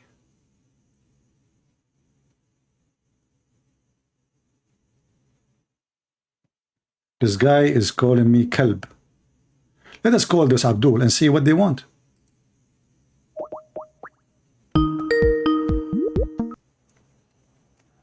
Hello? Hello, my friend. Do you have a Skype of Uthman? I'm here to defend Islam. No, you said to me that Uthman, people are running away from Uthman. Do you have his Skype so I can call him right now? No, my little son. Why you don't have a Skype of Uthman? He don't give it to you? Uthman? Why? No, I saw Sam Shimon run from Uthman. Oh, I don't know. I don't know about Sam Shamoun, but you see who is the one running away right now? Why you don't call Uthman? Why you don't call Uthman right away? Why don't you debate me? Why don't you debate me? Okay, but you are the one who said to me, Uthman. It's you who said to me in the text, Uthman is the hero. If Uthman is your hero, I can crush him between my two fingers. That's mean you are nobody. So go fly out to California. Huh? Fly to California. I'm not going to fly. I mean, you see, my friend, I have a rat in the garage. I'm not willing to go to the garage to kill the rat. So the rat, it's going to die sooner or later because I put poison there. So why I want to do that when I can kill all the rats in the world without going anywhere? So you're Wallahi, bro, you've never defeated anyone in a debate. okay. Hold on. Let me ask you. You see, in the front, hold on. In the front of us, we have a video about a person asking a sheikh about refuting the Christians. The Christian make fun of the Muslims, saying Allah have legs, He have hands, He have etc. How you can refute the Christian when they say to you Allah have body? It's metaphorical. You have to go to the original Arabic. Do you speak Arabic? Yes. Okay, where it says metaphorical. Where it says metaphorical, which book we can see that Allah have hands, it's metaphorical. I don't know which hadith or which surah. So how you are answering without knowing what is the question? You don't even know what it is. I've heard this argument before. Okay, so you heard argument. Okay, who is the one who said to you, okay, let me ask you, did Uthman, your hero, say that Allah's hands are metaphorical, or he said they are real? I don't know, but Zakir Naik said that this is metaphorical. What if I show you a video from Zakir Naik saying this is not metaphorical? Why you are lying? Show me it. I'll admit if I'm wrong, but okay, no, you will not admit. You admit you are a liar, because you said that you saw a video from Zakir Naik saying it's metaphorical. Okay, can you give me the video title of Zakir Naik saying that, and I will find the video of Zakir Naik saying the opposite, because if this is true, that means Zakir Naik refuting Zakir Naik, correct? Yeah. Okay, give me the title of Zakir Naik saying that this is metaphorical, and I will find the video of Zakir Naik saying no, this is not metaphorical. Okay, I have the video. All right, give me the title, please. Here, I sent you the link. No, I don't open links. Just give me the title is "What does it mean Allah have hands?" Question mark. Okay. All right. So this is the video you are talking about. Look at the screen, right? Yeah. All right. What does it mean Allah has hands? Correct? 7 years ago. Have 5.4 view. Correct? Yes. And this is a video 13 years ago. Correct? No, 7 years ago. No, I mean, there's other video of him posted. They are the same age, actually, but this is the age of the video. But anyway, this is the video you are mentioning. Let us see what it says. Remember, you are saying this metaphorical, right? So we should hear that. Yes. All right, go ahead. I will play the video. Maybe you will not be able to hear it, but give me, when I'm done playing, it's just 2 minutes. We will play it, and I will be back to you. Dr. Brother Zakir Naik, my question is regarding the form of Allah. Surah number 39, Zumar, verse 67. The translation says that, and on the day of resurrection, the whole of the earth will be grasped by His hand, and the heavens will be rolled up in His right hand. There is also an hadith in support of this, Sahih al-Bukhari, volume 6, hadith number 336. Can we just imagine some form of Allah? The sister asked a question, and Surah Al-Zumur, it says, she's correct, Quran does say that on the day of judgment, resurrection, Allah subhanahu wa ta'ala will hold all the creation, and various verses in the Quran, etc. But if you heard my talk, sister, I gave you the key word. The key to this concept is Surah Ash-Shura, chapter 42, verse number 11, which says, Laisa kamithlihi shay. There is nothing whatever like Him. So if Quran says Allah has hands, people ask me that if Quran says Allah holds the sky, what do you mean He holds like that? If I say I am holding my family together, do you mean to the 24 hours I am with my wife and my child? I'm not holding my wife and child always, yet I'm holding them, but I'm not holding them like that. These are words used. And whenever, as I said, if Quran says Allah sees and hears, that means Allah is here like us. He hears. How He hears? Allahu Alam. Allah knows. He has a hand, but not like yours and mine. Did you hear it? He has a hand. They are not metaphorical. In the minute 138, 1 minute 30 seconds, he said, Allah has a hand, but is it like our hand? No. Exactly. Okay, No one is like but you said it's metaphorical. You said it's metaphorical. No, it's not metaphorical. It is not metaphorical. Allah has hands. Allah have a face. Listen, listen. Here we go. I will play for you the other sheikh too, and actually I will play for you Zakir Naik himself, saying clearly that yes, he have hands. More clear. Go ahead. Listen. And there is a saying that on the last day, on the day of Qiyamah, everybody will witness seeing Allah. So how do we refute that allegation? People say that the Quran itself gives a form to Allah subhanahu wa ta'ala. The brother asked the question that how do you refute the anthropomorphism philosophy, which Islam doesn't believe in, but how does Islam talk about Allah has got hands and the day of judgment you see Allah? Basically, understand what is the meaning of anthropomorphism. Anthropomorphism means Almighty God himself coming in different forms and teaching those forms that you know about. So for example, for a human being will think about a human being. An animal will think about an animal. So for the animal, it's an animal, but because he is God coming in the form of an animal for an animal, even the human being should respect that animal God. So that's how we have gods in all types of forms. What you can imagine, what you can think. So therefore we say that Islam doesn't believe in anthropomorphism. The basic philosophy of the anthropomorphism, it is that Almighty God is so superior, He's so holy. He is superior, he is so holy, but he have hands, he have a leg. Let us go, to make it short, this video is long. Here we go. This is your sheikh. I will play the video too. You can watch it from your side. It says, how to refute deviant people who co-accuse us of giving Allah a figure of hands and legs, etc. And now he will say to you, you can listen to the video on my YouTube. Yes, Allah Allah have hands, so what? I never wrote it down and I never... Wait, no, you can, it's not up to you. It's not up to you to explain it. It's not up to you. It's not up to you. Okay, listen. Do you know a guy, his name is Farid? No. You never heard of Farid? No. Okay, Farid is a friend of Mimi Hijab. He have a video of himself saying, yes, Allah has hands. Mimi Hijab himself said yes. Lili Dawa said yes. Uthman said yes. You say no. Look here, you Muslims have different God. You have a different God. Listen. Listen to the video here. Listen to the video. Listen to me on YouTube. This is your sheikh, and he is a Muslim Sunni from Saudi Arabia saying yes. Don't tell me no. Who care about your no? This is your sheikh. You're a kid. Nobody count on you. You don't even know how to read your Quran. Who care what you say? Does Isa have hands? Yes or no? Did he have hands on earth? Don't change the topic. Your God have hands or not? This is part of the argument. No. My God have hands. Your God have hands. So your God is not a man. Your God is not a man. Is that correct? Is your God is a man? Yes. Okay. Is he a chimpanzee? No. So what he is? God. What I'm not asking you now. I know you call him God. I'm saying he have hands now, and the hadith says that both his hand in the right side, and the sheikh, all of them, and Zakir Naik explain that Allah nothing like him, but nothing like me too, and nothing like you. Every one of us, even the drop of the water is not the same as a drop of water, the same as ice, the same as a snow. So does that mean the snow is God? No, your God have a leg. Why he have a leg?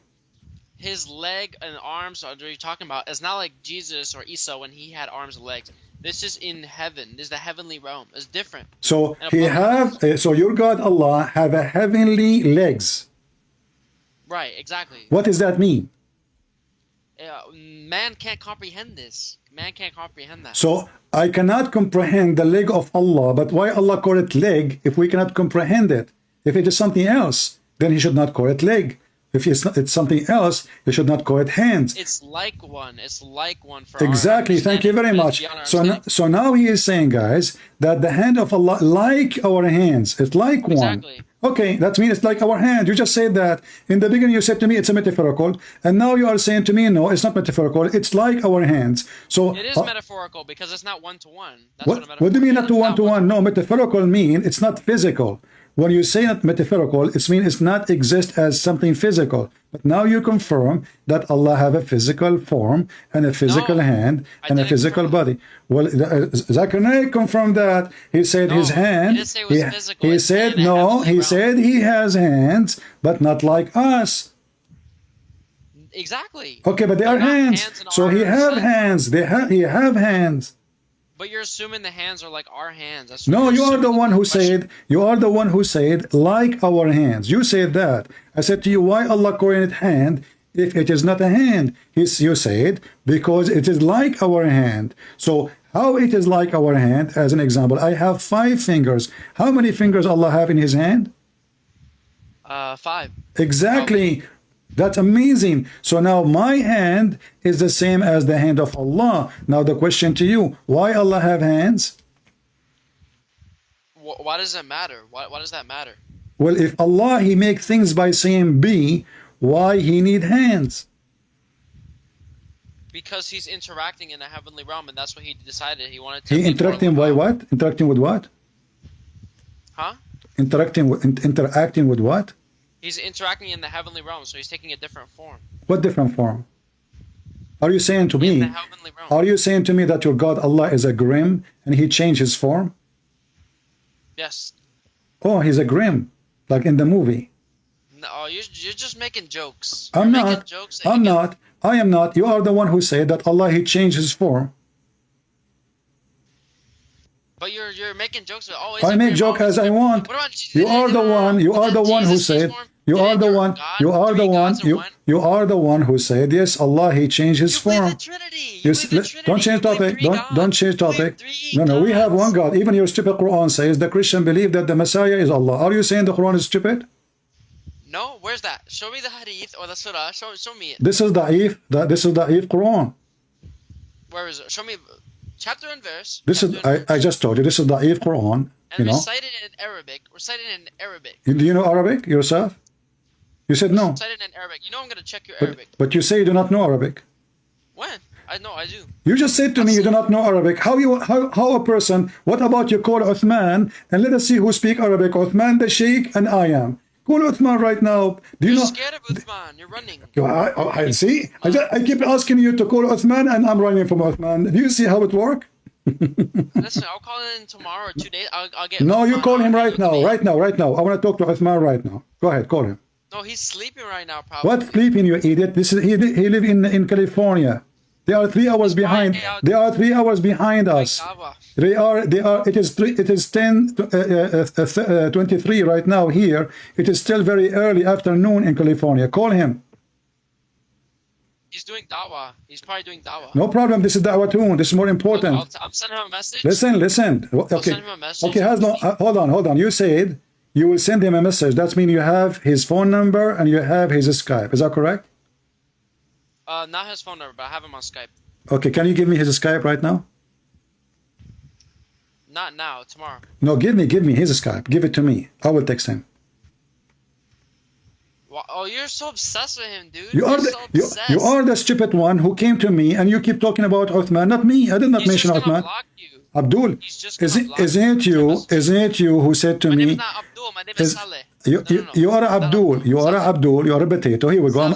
I challenge you. Listen, you came to me. You said that Sam he ran away from Uthman, which is funny to say. Yes. And okay, let us see who is running from who. Let us see who is running from who. Give me the Skype of Uthman. Now. I will message Uthman today. Give me now. Give me Skype of Uthman. I want to call him right now. He's just gonna block you. He will block me. That means he's a potato. Yeah. No. What? You haven't pulled up the video of Snapchat running. You want to pull the video up? Listen, potato. You just said Uthman he will block me if I text him. So who is the one right away? He doesn't know who you are. How is he? No, everybody know who I am. I will tell him I'm a Christian prince. Don't worry. And anyone can make a fake account. I will leave a voice message for him too. I will call him. Right now. In the middle of the night. Give me the Skype, potato. Give me the Skype right now. Give me the Skype. Give me the Skype, and Allah will reward you virgins for that. Go ahead. Oh wow, you're insulting the Quran now. I insult the Quran every day. Don't you know? I insult Quran. I insult Muhammad. I love it. No. Don't insult the Prophet. Don't make a mistake. Okay. Because if you do, I will destroy Trinity. You will destroy Trinity? What you would do? You will use what, like spray or something? What you would do? You know? Listen. Don't change topic. Give me the Skype of Uthman, Potato. Why you are scared? Nope. Why? I will pay you. How much you want? I don't need money. I only need Allah. I will pay you $100. I promise in front of everybody. You open an account in Patreon. You give me the account of Uthman. I call him. He speak to me. I will give donation to you $100. I promise in front of everybody.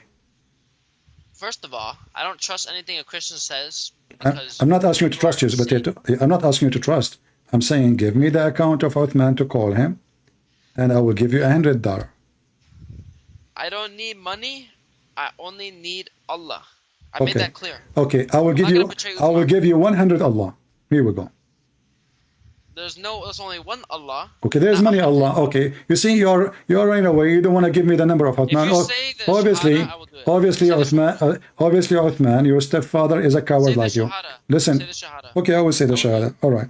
You want to say Shahada? Say it. There's no stupid Muhammad, but stupid Muhammad. No. Well, I mean, the Quran says the Quran says that Muhammad is stupid. Look, in the Quran it says, you said to me, show me where it says in the Quran that the Christian believe that Jesus is Allah. Well, this is chapter 9, verse number 30. So your prophet is stupid, because if the Christian believe that the Messiah is Allah, so where is the Trinity? Which one are you specifically talking about? Chapter 9, verse number 30. Chapter 9, verse 30. All right. So you want to give me the number of Uthman, the Skype of Uthman? When you say the Shahada, yes. In Arabic, then yes, absolutely, I will do that. Okay. Even if the vilest sinners worship me with exclusive devotion, they are to be considered righteous. Abdul, do you know how to read? What are you reading? Chapter 9, verse number 30. Oh, okay. Sorry, that was something else. The Christians say the Messiah is the son of Allah. Right? Okay. So here it says the Messiah is the son of Allah, correct? The Messiah is the son of Allah. Okay. Yeah, it says the Christians say that. Yeah. Okay. But do the Messiah say, the Christian, they say the Messiah is Allah? No, they say the Messiah is the son of Allah. They don't say the Messiah is Allah, according to the Quran. That's what they say. Okay. Read with me this. You can see my screen, right? Your screen? Yeah? Yes, I can see it. All right. Chapter 5, verse number 17, it says, indeed disbelieve those who say that Allah is the Messiah. Hold up. Your stream is delayed, so it's not showing up.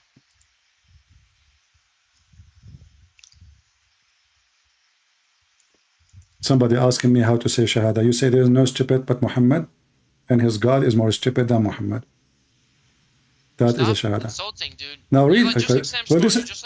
But this is stupid, don't you see? Allah, he says the Christian, they say that the Messiah is Allah. In the verse, he says the Christian, they say the Messiah is son of Allah. Are you the son and Allah in the same time?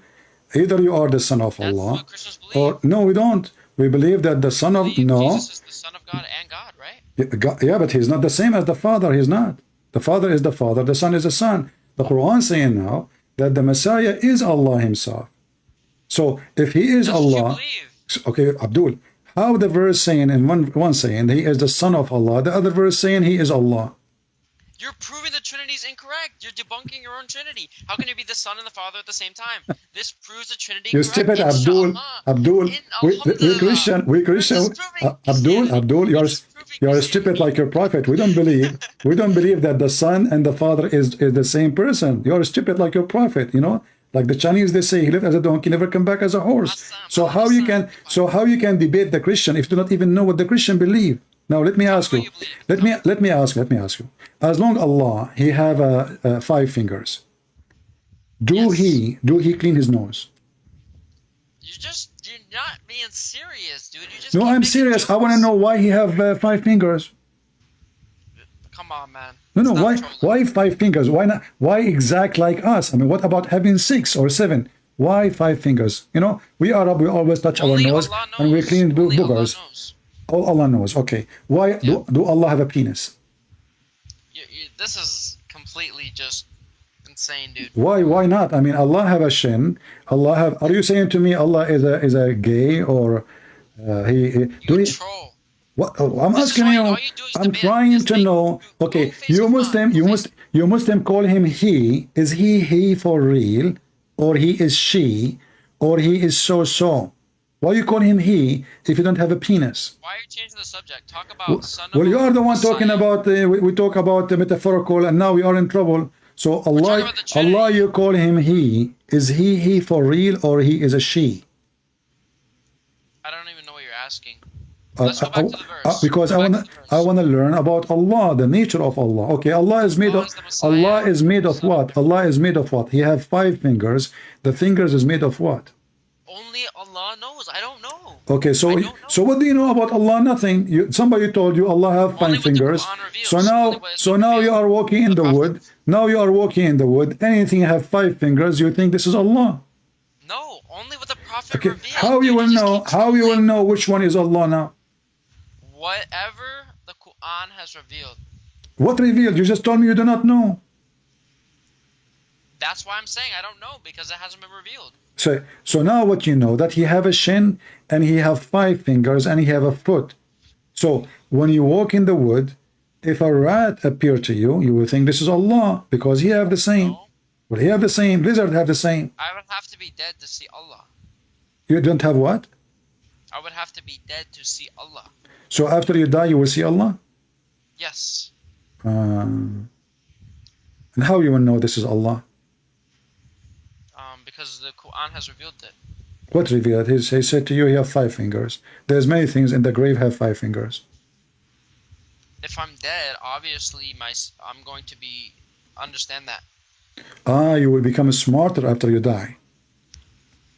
No, not smarter, more have knowledge. This is what I'm saying. Smarter, have knowledge. So Allah will give you knowledge after you die? Yes. He will open school. Dude, what? What? You are telling me he will give you knowledge? Are you going to receive Quran after you die? There's no school, dude. What do you mean? Why not? Allah always opens school. Isn't it Allah who opened a school of Harry Potter before? I don't know, man. What do you know? What do you mean you don't know? Did Allah open a school? Did Allah open a school of Harry Potter? Yes or no? No. Can we go back to the verse? So why Allah, he said in the Quran that he sent 2 angels in the tower of the Babylon to open a school of Harry Potter? What are you talking about? In the Quran. You said to me. To the surah. Let's go back to the surah and we are in the surah. We are in the surah. Allah, he opened a school of Harry Potter and Harut and Marut. And subhanallah, look, Harry Potter and Harut. Look, did you notice? There is a lot of similarity in the name. Harry Potter and Harut. You know? I don't think this was a coincidence. Like it must be a miracle. What is this, bro? What is this? What? Okay, just give me Skype of Uthman. I will continue with you. Otherwise, I will block you. Why did Sam Shimon beat his wife? Do you know? He beat his wife? Yeah. Why Prophet Muhammad did beat his wife? Michelle was beaten on the court records. According to court records, he was beaten. Just stupid. Trash like your prophet. Bully. The nation of bully. The nation of bully. Let us see other Muslim.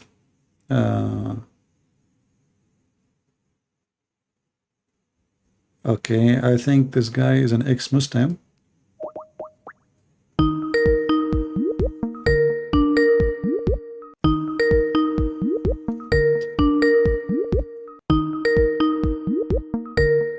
Let us mute the microphone speaker so you guys don't bother with the ring. Hello? Shalom, brother. Shalom. Shalom. What's up, my brother? Your camera is open, in case you do not know. Oh, hold on. Okay, my fault. Right. That was me that coward was making fun of about my testimony. You are the one who says you saw the light and you became. So you used to be a Muslim and you became a Christian. Yes. All right. So, well, if you want to open your camera, it's up to you. I mean, I just For me, I don't mind, but just in case you don't, I see you already. You are posting your videos in YouTube, so you don't, you know, it doesn't matter really. Yeah, I don't care. It's all for His glory. I'm not scared of nobody. If I have God with I'm me, into, nobody. that. So your name is Amir, correct? Yes, sir. All right, my friend. Go ahead and tell the people about what happened to you. And do you have a link for your videos so we can share your page with people I to? did. I posted it on the comments, but it's going so fast. I don't know if anybody got it. I don't think you can post links. Okay, post something in the chat. I will see your name. I will click in it, and that will take me to your page. What is the name if you have in the chat? It's under Christ is Enough Ministries. That's who the channel is under. Christ is Enough Ministry. Pastor Hassan, he put it on his channel. No, I'm talking about my channel. If you can, if you, yeah, give me the link. You can give me the link here in your, or the name of your account in YouTube, in Skype, in the text, and I will post it for people so they can subscribe to you, just to support you. Oh, I don't care about my channel, brother. I don't have a channel. I don't have one. Okay. Yeah, I don't have one like that. No, brother. All right. Okay, go ahead. What happened to you, Amir? Man, it's a long story, but it happened ever since I was a kid. Because my whole testimony is not on that video. It's on another video on YouTube. But so it happened when I was 12 years old. That's when it started. When I was 12 years old, me and my brother, we used to share a bedroom together. And do I have enough time? Because it's a long story, man. You want me to just cut it short, straight to the point? Yeah, if you can go just straight for like the major thing happened. Okay, well, yeah. So I seen him when I was 12 years old. To make a long story short, and I denied him all my life, and I always put it behind me. But I always hear his voice in my heart every time when I used to pray and everything, every time, and I always used to push him behind me. Yeah. And then I got, and then in February 1st of 2020, I died. And what do you mean by saying you died? I had these people, they think I was dreaming. Like I always tell somebody, I know what dreams are. This is not a dream. He killed me for real. Like I really died. He wanted to show me what I was doing. I was going to hell, and my soul knew everything right away. Your soul feels everything a million times more. You feel everything. You know everything, and it's unbearable. I was falling in a black pit, falling fast, and then I, like how it says on there, I screamed that right away. That's the first thing I did was scream the Shahada, and I screamed Allahu Akbar like 8 times, and that's what trips me out. These guys say that I seen the devil. Well, the devil wasn't scared of Allah's name. I said it 8 times. I screamed Jesus 1 time, and I came back to life. He gave me another chance. You know what I mean? Let me do that. I was falling, and I screamed the Shahada. And then when I screamed Allahu Akbar 8 times, and then my soul told me that it's a lie. They lied to you. It's not true, and I'm going to hell for eternity. And right when I felt the separation, the hopelessness is unbearable. Like every time I tell it, I want to cry. The feeling of hopelessness is unbelievable compared to, from the hopelessness you feel on earth is nothing compared to what you're gonna feel when you know that you don't have God no more.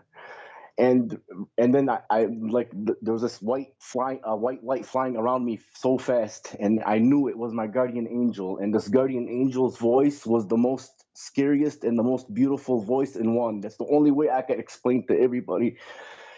This voice is so piercing. I will never forget this angel's voice in my life. It's so piercing. It won't leave me. Every single day I think about this voice, and it started screaming at me, and it was telling me, Amir. It was going from one ear to the other. Amir, please, you have to listen to me. And this angel was so desperate for me. It was so desperate. It said, please, you have to listen. He can still hear you. He's the only one that can save you. You have to tell him before your soul leaves your body. You have to tell Jesus to save you before your soul leaves your body. Hurry, do it now. Hurry, hurry. And and then when I was looking down, and it was another pit. And right before I hit that pit, and I was like, well, while I was falling, I still couldn't believe it. You know what I'm saying? I still couldn't believe it. And I screamed out, Jesus, please come into my heart and save me. And The pain, like the force that my soul, when it came back into my body, is unbelievable. Like the force, like my chest was hurting me for like 4 days. It's like, I know what a defibrillator, when somebody has a heart attack and they use that shocking machine, that's what it felt like. I like when I said his name, a big flash and a big boom, like a huge blast. That's what I heard, and then I came back to life, and I couldn't believe it. I was sweating like crazy. My wife was gonna call 911, and I knew I had a heart attack or something. I knew something happened to me. And even at that time, even that moment, I said, there's no way this can happen. There's no way. There's no way. So I took another 8 months. I read the Quran and I took my time, okay, because I was proud to be Muslim, and I was scared. You know, in Islam, we leave our religion. It's a wrap. There's no forgiveness. That's the only sin Allah can never forgive you, if you leave your religion. And I was thinking about the embarrassment and the torment that I'm gonna cause for my whole family. Even my wife is still Muslim, and my kids are still Muslim. And you know, I'm trying hard to get them to believe, but once you're programmed in that system, it's so hard, because Islam is all fear. Islam is all fear. It instills fear in a person. You know what I mean? It instills fear to where you want to just stay in it. You know, even people. Listen, this is what trips me out. Even if Jesus came down, they're still gonna deny him. That's what drives me crazy about people. And they act like they know me. They act like they've seen everything. They don't know nothing. And after I got saved, Christian Prince, if I tell you the things that he shows me and the things that I can't believe it. It's like I write everything down. I have a journal. I write everything down, all the things that he shows me and tells me, because even recently, like sometimes, you know, when I go against my family, they come and they want to debate me and all this stuff. And, you know, sometimes, you know, my mind gives me doubts. But when I hear his voice and I feel his love is unbelievable. That's what people don't understand. Even if I tried to go back to Islam, he will not let me. He tells me I'm safe where I'm at. That's how much he loves me. And the love that I never felt love like this in my life. I'm 45 years old, and I never felt this love and protection in my life. And now I know all the times that all the accidents that I've been, because I almost died so many times. And now I knew why he kept me alive. He didn't never want me to go to hell. And that's where I was going. Is your wife now still Muslim? She's halfway in, halfway out, because I show her, because I watch her channels like crazy, and I document everything, and I show her things, and I show her hadith, and she can't believe, like, she's against everything. So, you know, if you're against the Prophet, that you're not even Muslim, you can't say you're a Muslim. You know what I'm saying? Yeah. So, you know, she doesn't agree with a lot of things. Once you disagree with anything Muhammad did, you can't consider yourself a Muslim. Exactly. And She's already out, even if she's saying she's not yet. Yeah. And me, I can't be fake. Right away, I didn't waste no time. He didn't let me. I told my whole family, and I told everybody, and I try to explain to people. I go, listen, man, I never wanted to hurt anybody. I never wanted to destroy my family's life. But I'm not going to go to hell for anybody. I will never have that feeling of hopelessness that I felt when I died. There is no way. And there's no way that out of every prophet and everything, Jesus is always the one that shows up, not just with me and everybody. Anybody that died and comes back, they always say it was Jesus. Nobody else. Yeah. Nobody else. Everything has to do with Jesus. But Amir, you know, listen. Now you will not receive the virgins. You know what? That was not only the virgins, the orgies. I mean, isn't it obvious that this God is a scam? You know, I mean, what kind of God? He promised me endless private part. Women, her ass will be 1 mile. Do you like 1 mile ass? See, this is the thing that opened my eyes like so much. Like, okay, how is it haram to have sex on earth, but it's not haram to have sex in heaven? How God is so holy. There is no desire. We don't take our evil desires on earth to heaven with us. I don't know what kind of fantasy these people live in. There's no sex in heaven. Okay, we have a spirit body. Our body's not going to be like with penises and vaginas, and we're going to have sex and kids. It's not going to be like that. That's what trips me out. They really think that they're going to have all kinds of porn stars going on, and You know, the promises, they are so stupid. I mean, if a person have a small brain, you don't need to be genius. When there is somebody, he says to you that your wife, her ass will be 1 mile. I mean, what is that exactly? You know, 1 mile, you know? Yeah. And what if I don't have it that big? What about half mile? Can we have like 100 meter, you know? I mean, what is this half mile? And in the same time, you ask yourself, there was mile in the time of Muhammad? I mean, this guy, he must be a prophet for real. what about the little boys? Yeah. Well, all the religion, but I advise you actually to open your YouTube channel so you can, you can help the Muslim themselves. As you know, we don't hate Muslims, and you yourself, not long ago, you used to be a Muslim yourself, right? So we don't hate the Muslims, and I believe that you have a duty yourself to help the Muslim to see the truth and to leave Islam. So I advise you, I encourage you to open your channel in YouTube, and I will share it with people here so we can get you people to support you and subscribe. Thank you, brother. Thank you. I did make one, but I didn't make no videos. It's I am Jesus proof. You should. Trust me, you should. So you can be an active and don't, because if we don't share what happened with us, I mean, I appreciate already your sharing, but it's better if you have your own channel and you make like once a while. You don't have to make a video every day, but if you ask me, I will make a video every day. Why not? I mean, don't the Lord deserve our time? He deserves, right? So there's no better time than the time we spend preaching his gospel, bringing people to him. So make videos every day, maybe 15 minutes. I understand you have a family, you need to take care of them. 15 minutes every day. Speak about why you believe in Christianity, why Islam, what's wrong with Islam, etc. Every day, few thoughts here and there, and that will help many to leave Islam and to listen to you and to come to Christ. And that will be blessing for you now and in the future. Amen, my brother. All right, my friend. Thank you very much for calling. I love you, Christian friends. I appreciate everything you do for our Lord. I appreciate you. God bless you. Thank you. God bless everybody. Take care. Thank you so much. Take care. Bye-bye. Thank you. Bye.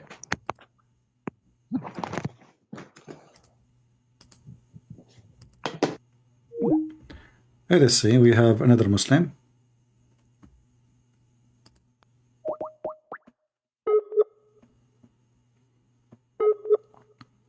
Let us call. Maybe he is not online. The Muslim, they call when I am talking. The second I stop talking, they are not here. Let us see another Abdul.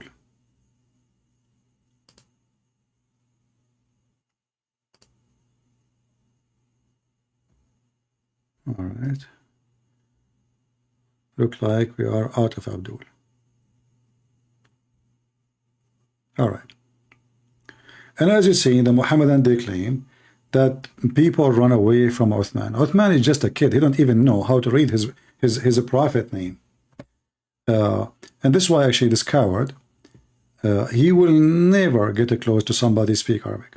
Never. Because that is dangerous. Very dangerous. Even the Muslims themselves are making fun of him, claiming to be somebody who knows the Quran.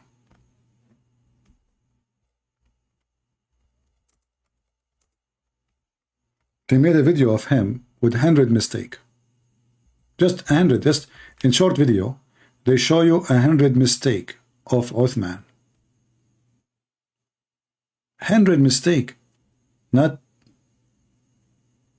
not 1, 10. And this guy, he claimed to be a sheikh. He add words to the Quran. This is a channel run by Muslims, have nothing to do with me. It's Islam Production. Salafi Uthman ibn Farouk. What a joke.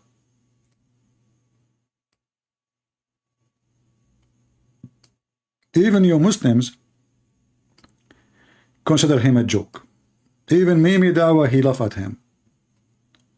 Mimi and Lulu and you know, all of you, potatoes. So those people will never get close to me because they knew their size. They can get away with someone like God Logic, you know, he don't speak Arabic, and you know, like people who have, they are learning, you know, slowly about Islam. But to get close to Christian Prince, you will notice all of them, they will stay away. They will make any excuse. All of them, they challenge me to debate them. We will fly all the way to you. We will come all the way there. It's talk. You do not need to fly anywhere. Give me your Skype, and I will call you right now. Nobody need to fly anywhere. Save your money and donate it to the orphan. The money you want to spend to fly to me and the money I want to spend to fly to you, it's a waste of money. Here, give me your Skype. We can show reference on the screen. We can read together. Nobody is shouting and nobody, you know, nobody is standing. Nobody. You drink your coffee in your table. I'm drinking my tea here, and everybody having good time. You don't dare. And this is why people laugh at you. Do we have any Muhammadan? And the Abdul who was talking about somebody beating his wife, you stupid idiot, your dad, he beat your wife. Isn't it the Quran says you can beat your wife? So if somebody, he beat his wife, that means he is following the Quran. Isn't it in the Quran? Even your prophet, he says, no man will be questioned why he did beat his wife. So how a Muslim being hypocrite? In one hand, he's accusing somebody of beating his wife, and in the same hand, they say to you, it's okay to beat your wife. So is it bad or good? What do you expect from the bully religion? They could not debate you, they bully you. Do we have any Muhammadan? Do life with good God Logic?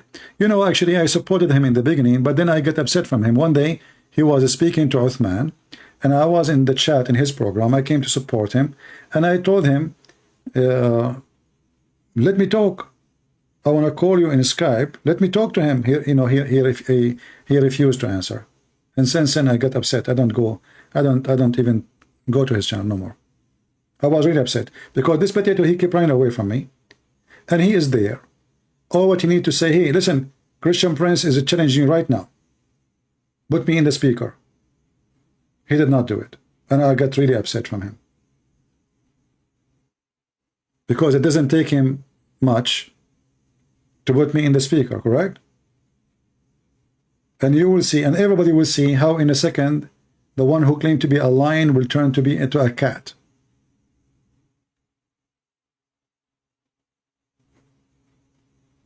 Yeah, as you see, we support everybody. Don't you see me always I say go and subscribe to this guy, go support this guy. I did the same to him. I did to everybody, and I'm not asking for return. I do not need it. I'm the last one to need that. But at least I say to you, let me talk to this potato. Then let me talk, but you will lose. You are standing in front of him. Put me in the speaker. Imagine if he did that. Sheikh Uthman will turn like a cat. Is he going to dare to debate me? No, he will run away.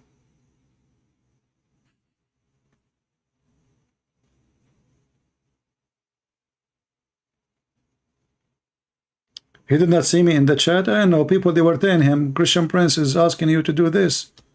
I know. Maybe he did not see. Maybe. I don't know. But that made me get upset. Anyway, do we have any Muhammadan here would like to join us? Mayday, mayday. Who dare? Who dare? I challenge all the Muhammadan in the world.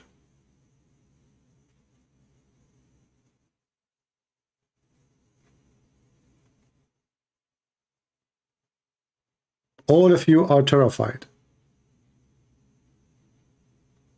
And the ones who claim to be your big, they are so small. I mean, if I play the video of this guy, people would die laughing.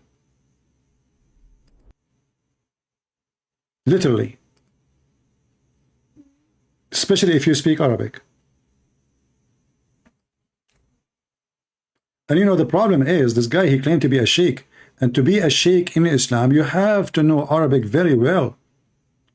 Like, you know, I make mistakes, a lot of mistakes in English, but English is not really a language for me. I'm not claiming to be Shakespeare, and it doesn't matter really how good my English is. But you are a sheikh. It's like somebody claiming to be like a monk in a Latin monastery, but you don't know Latin, and he cannot read the gospel in Latin. And all the monks around him, 100%, they have to know Latin, but he claimed to be a monk, one of them. This guy, he add words and verses to the Quran. He changed the Quran. يا أيها الناس ما غرك بربك الكريم الذي. Look, in the video here, they are showing you the mistakes underneath. When you play the video, they are showing you how many stupid mistakes he's doing. So they are writing them for you. الذي خلقك وسواك وعدلك. So he changed 3 words in one sentence. He changed 3 words in one sentence in the Quran. يا أيها الناس ما غرك بربك الكريم الذي خلقك وسواك وعدلك. And getting up from it. يعني يرفعهما إلى خذر منكبيه أو إلى فرغ أذنيه أو فروع كفعله عند تكبيرة الإحرام. فروع أذنيه.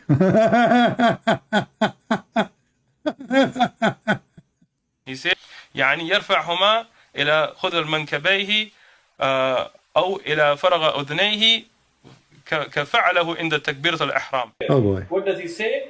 He says صح أن الودع هو سنة دون الإرسال ثبت أن المحله الصدر لا غير.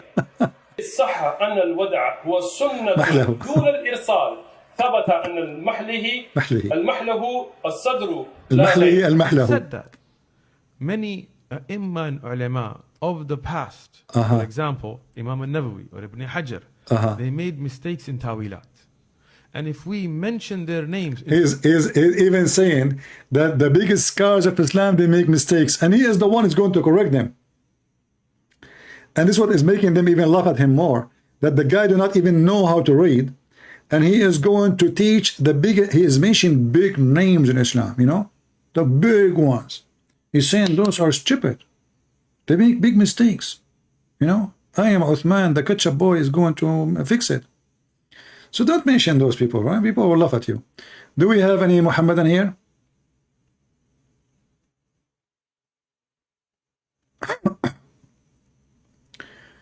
Any brave Muhammadan? Beside the ketchup boy who don't dare. All of you are potatoes.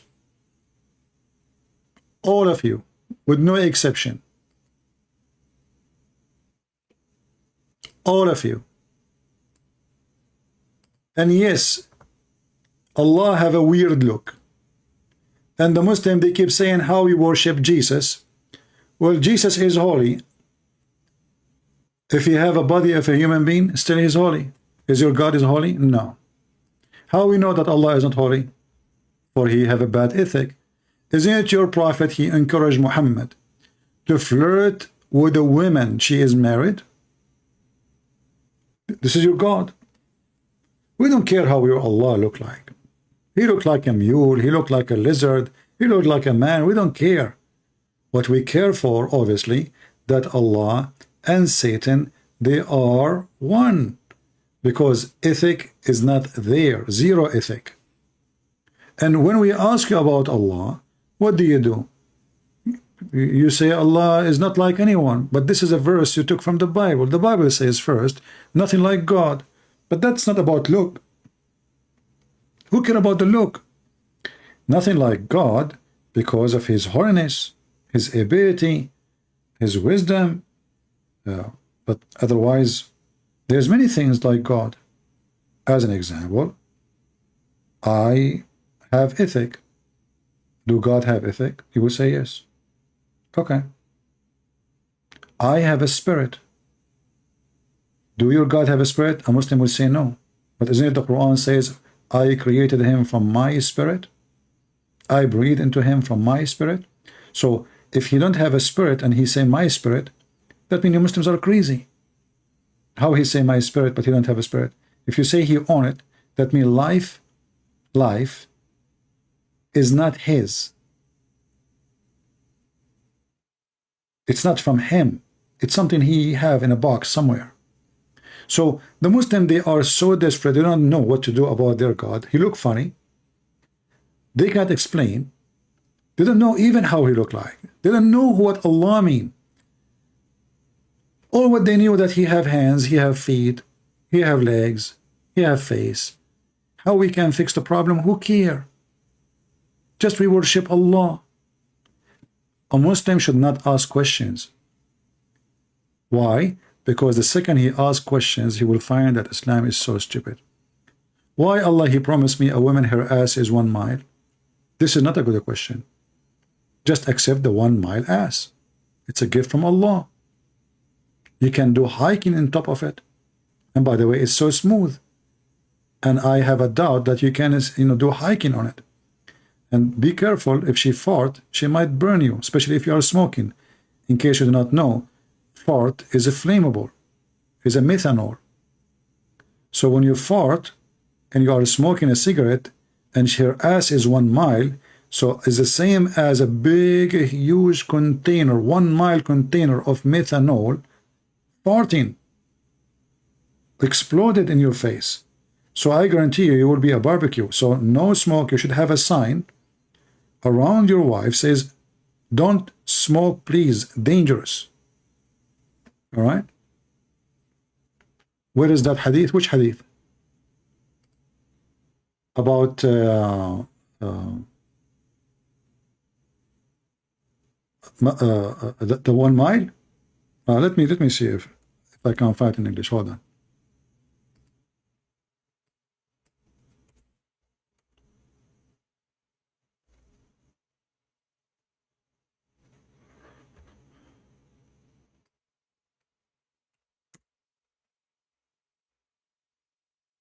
I don't know if I can find it in English. I could not. Let us see if we can find it in other one.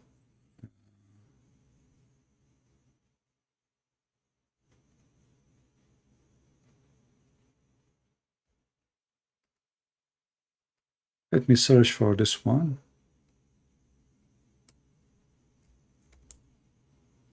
I will search for other one. See? No. Okay, let's see then.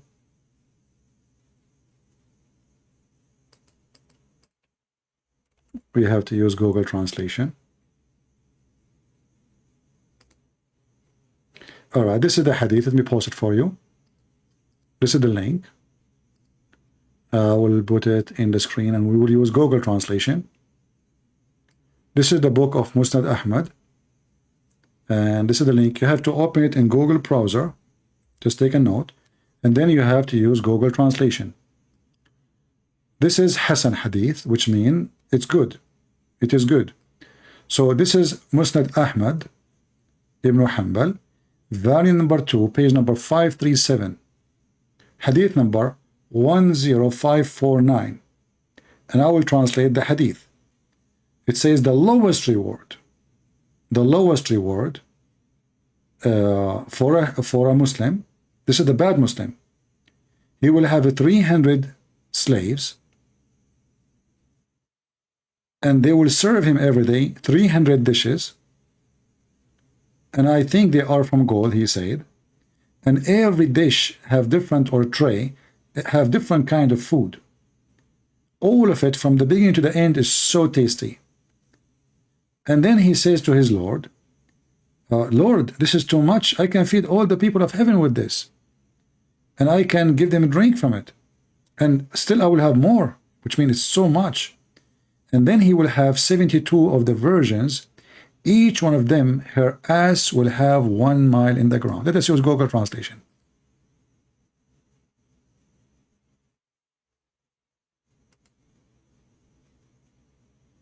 So again, this is Musnad Imam Ahmad, page number, volume 2, page number 537, and this is the hadith number. As you see, this page is very jumpy. So let us see here. Yeah. So here you see the translation is not coming too much accurate. It says each one of those versions is going to take her seat as far as a mile on the ground. So her ass, مقعدها مقعد المرأة, it's her ass.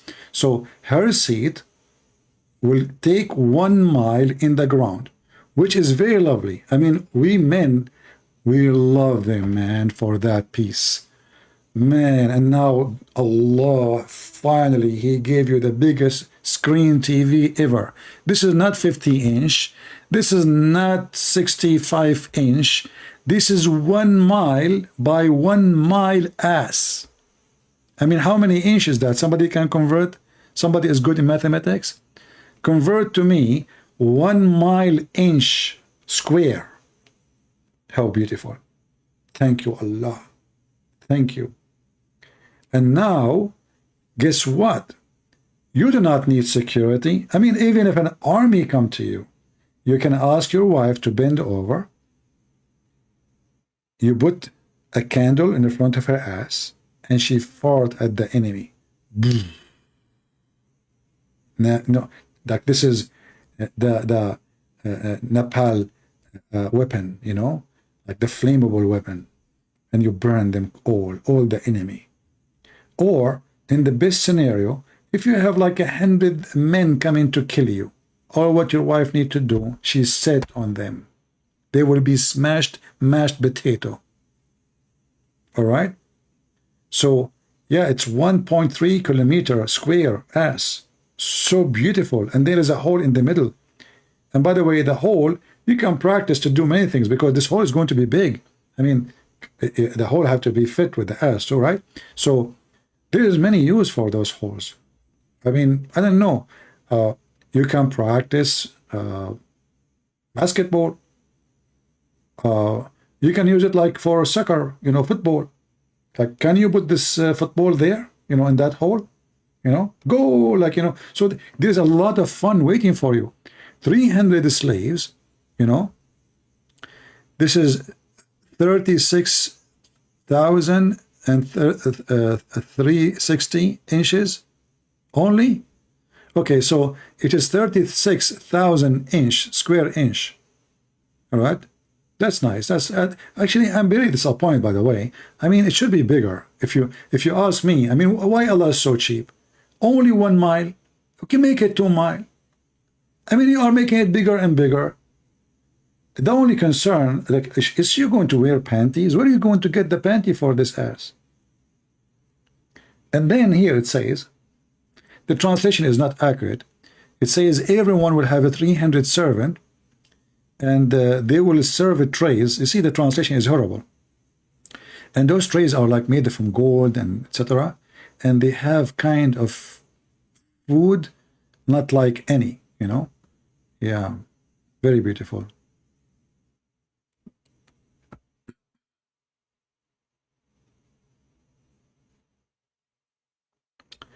Do we have any Muhammadan? You know, I hope by saying this, not many of you will convert to Islam right now, because I made the same mistake when I was doing lecturer to the fans of Sadhguru.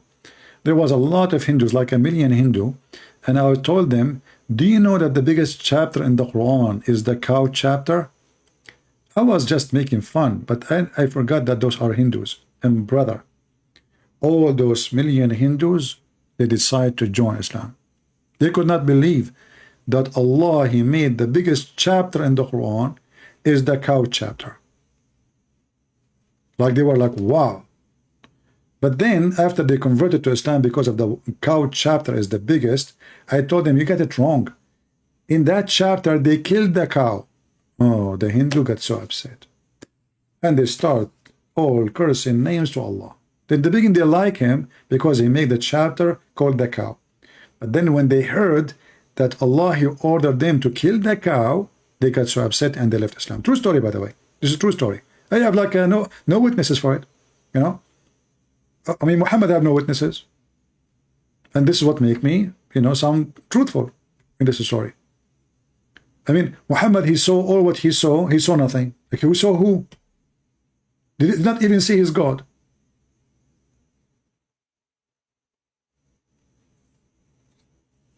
Do we have any Muhammadan?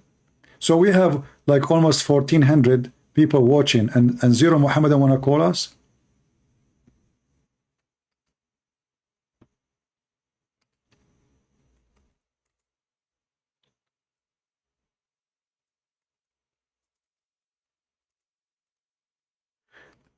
Any Muhammadan? Mayday, mayday. Listen, call me and get the 70 slaves who will go naked around you, and then women who they are so beautiful to the point their ass is one beautiful mile. I mean, this is a lot of touching. Accused, if you start touching such an ass today, when you are going to finish touching it? I'm not being, please don't take me wrong, not in a sexual way. Like massage.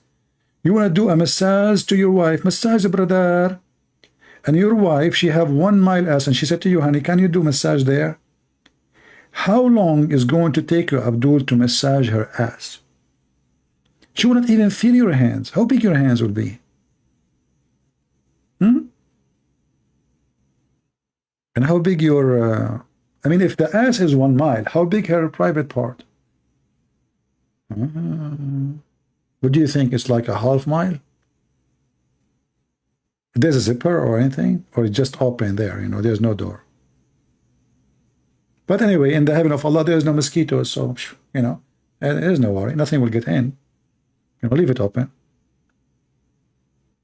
No mosquitoes, no cockroaches, nothing.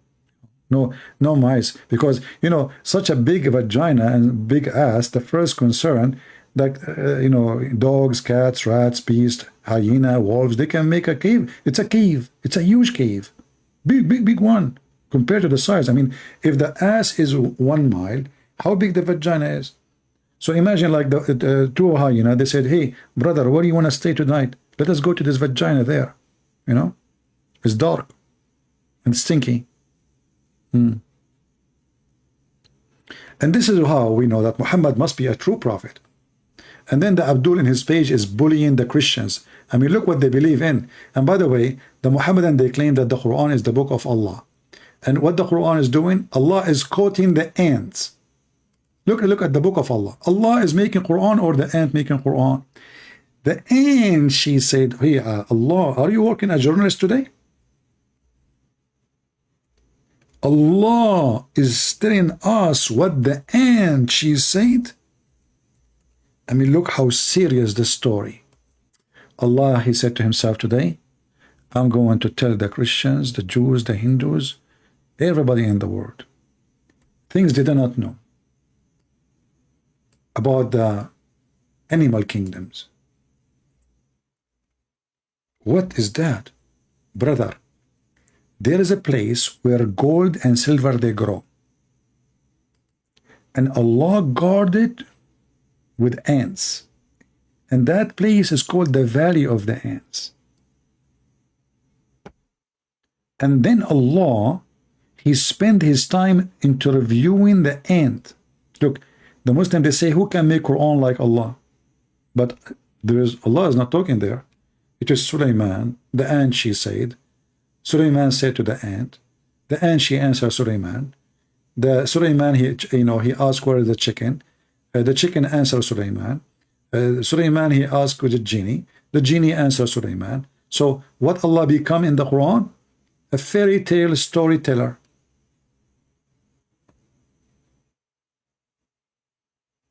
Look at this.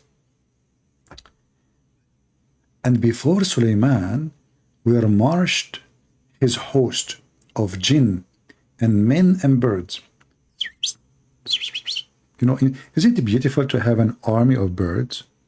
Isn't this the same we saw in Harry Potter, and the trees moving, the army, I mean, those all, the elephant came, birds, chicken, eagles, I mean, you name it, man. So Sulaiman have an army of birds, genie, and the human. If there's anything missing, what about lions and no? Not included. Weird. Very weird. I mean, why you want the birds, but you don't need the lions and elephants?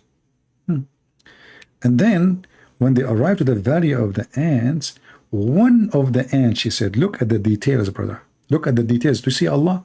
This is what is called journalism. The true journalism. One of the ants. You see the focus? Allah, he zoomed. Like there's 1 trillion ants in the earth.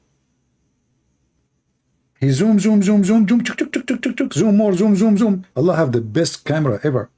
He zoomed, and one of the ants, she said, what a lucky ant. Allah was listening to her. He was listening to the conversation between Mrs. Ant and Mr. Suleiman. How beautiful. Imagine yourself, you are a king, very powerful king, and you are driving the flying carpet. And when you are flying in the flying carpet, you heard one ant speaking about you negatively. Oh boy. I mean, I don't want to put myself in the shoes of Suleiman at that point. I would be so upset. I would be so angry. An ant speaking about me in a negative way? Fake news? I mean, you can do that about Trump, but you cannot do it about Suleiman. I cannot really believe how trashy this ant is. But brother, later, Suleiman, he discovered something. That the ant was wise. And he was stupid. In fact, according to the story, the ant, she won the argument.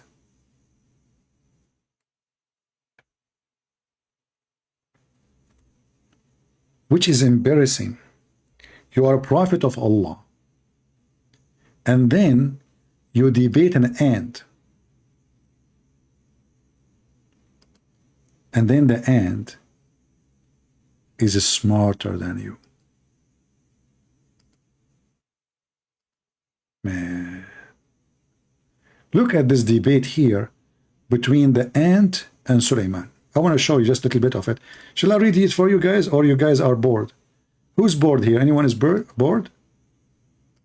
Is anyone is bored here?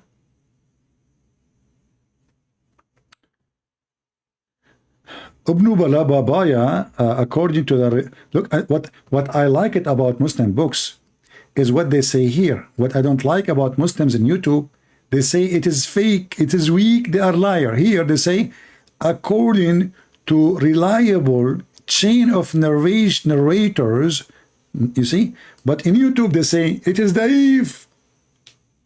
Al-Waqidi is a liar, Al-Bukhari is a liar, Ibn Kathir is a liar, Al-Qurtubi is a liar. You go to their books, it says, according to reliable chain of narrators from the Imam as-Sadiq, that when the ant conversed with others, the wind took the conversation to Suleiman. Brother,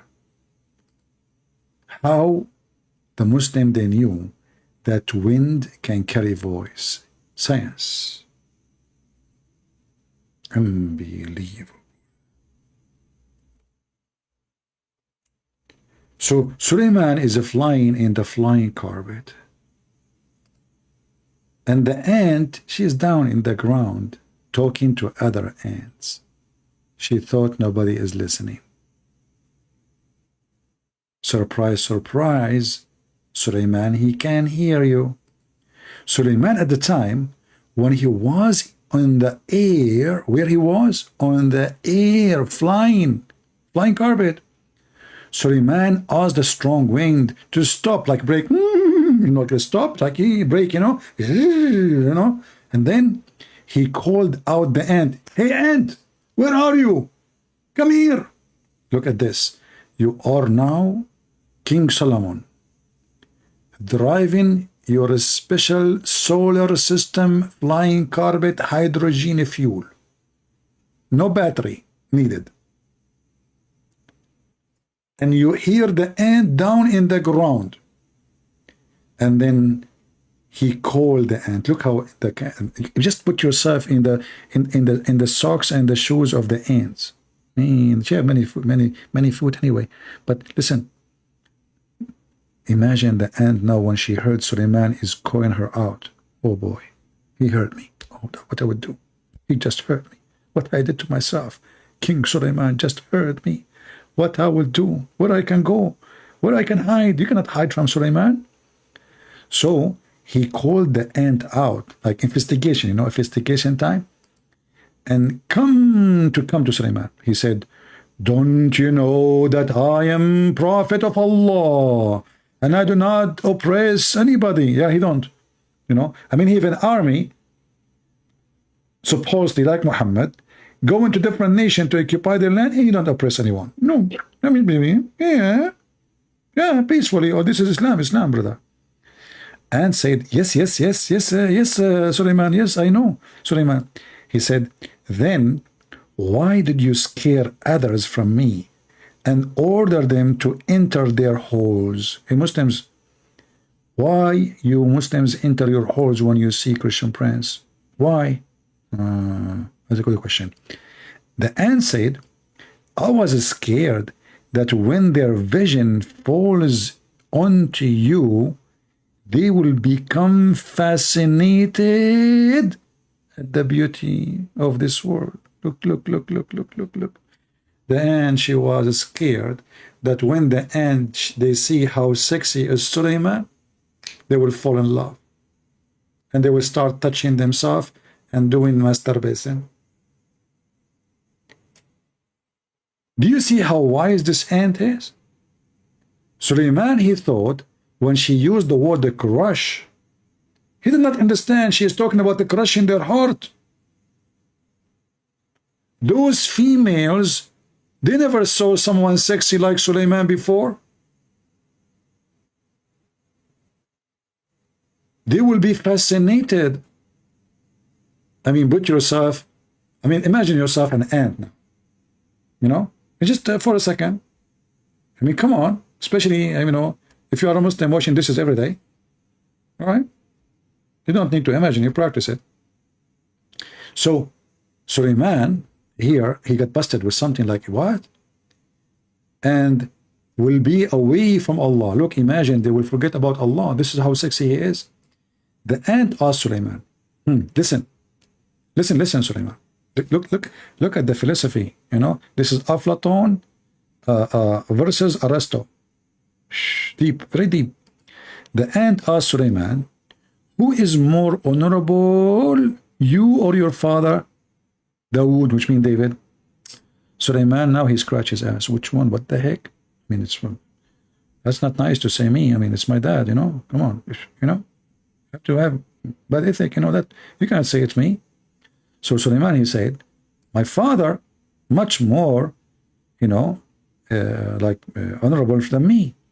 Then she said, then why your name has more alphabet than your father's name? Look at this, brother. Look at this screwdriver. She gave him a screwdriver.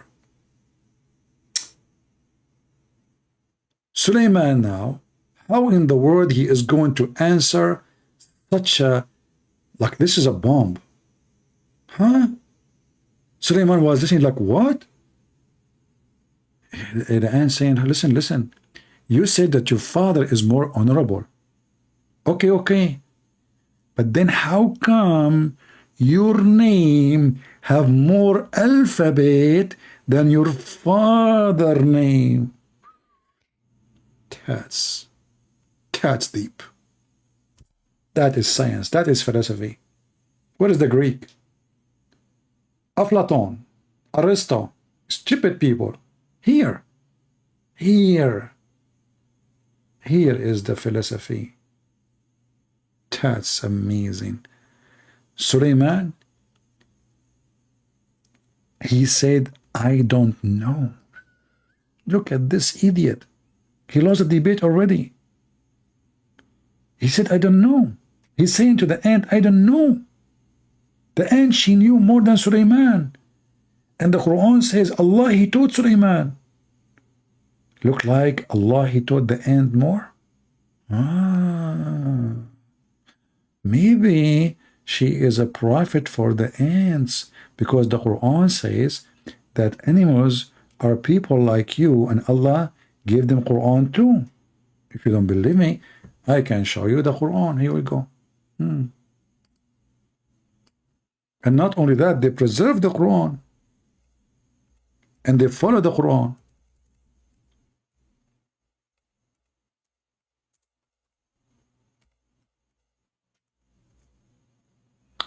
Chapter 6, verse number 38. By the way, chapter 6, the name of it is Al-An'am. An'am mean animals. Animals. There are not animals live in earth or that flies on its wings, but a community like you, nothing we have omitted from the book, and they all shall gather to their Lord. So the Muslims believe that animals are going to be judged by God in the day of judgment. Muhammad, he claimed, when there's two goats they're fighting, Allah will question them why they are fighting. Here you see that Muhammad is so confused. In one hand, he is a sad guru, hippie, with red dot in his head. And in the other hand, he want to kill everybody who don't agree with him. He want to rape all the women. He want to steal gold and silver. But here, animals are community like you. And they have a book. And they believe in Allah. And Allah will judge them in the judgment day. So beautiful. And now we understand why this ant is a Muslim ant. Are you with me? This ant is a Muslim ant, brother. She's a very Muslim, and most likely she is a prophet of Allah to the ants. This is why she even have knowledge more than Sulaiman himself. Sulaiman, he said, I do not know. The ant, she said, because your father did Trak al-awwala, and due to that, he had an injury in his heart. Look at this. You have a defect, not like you. And we cured it with the love of Allah. And due to this, he was called Dawood. Muslims, how the ant she knew this? Any Muhammadan? The ant talking about David Wood?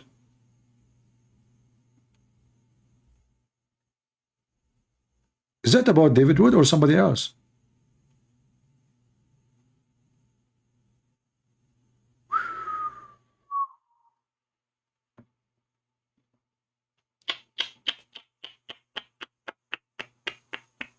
That's very deep.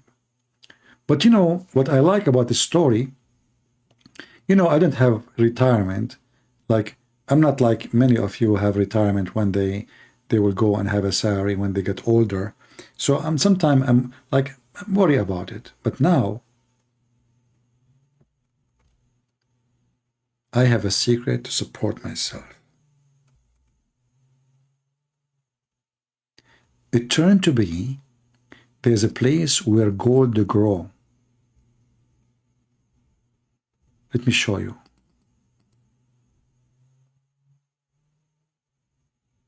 Where the gold grow? Hold on. I'm searching in the page for, okay, gold in chair. Here we go.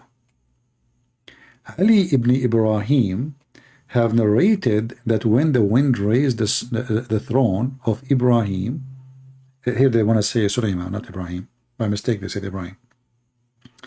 And reached the field of the ants, where silver and gold come out.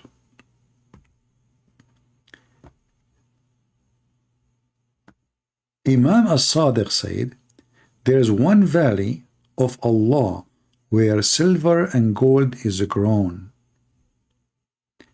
And he has, which means Allah, protected it with the weakest creatures like ants. And if a powerful army went to enter, it cannot do so.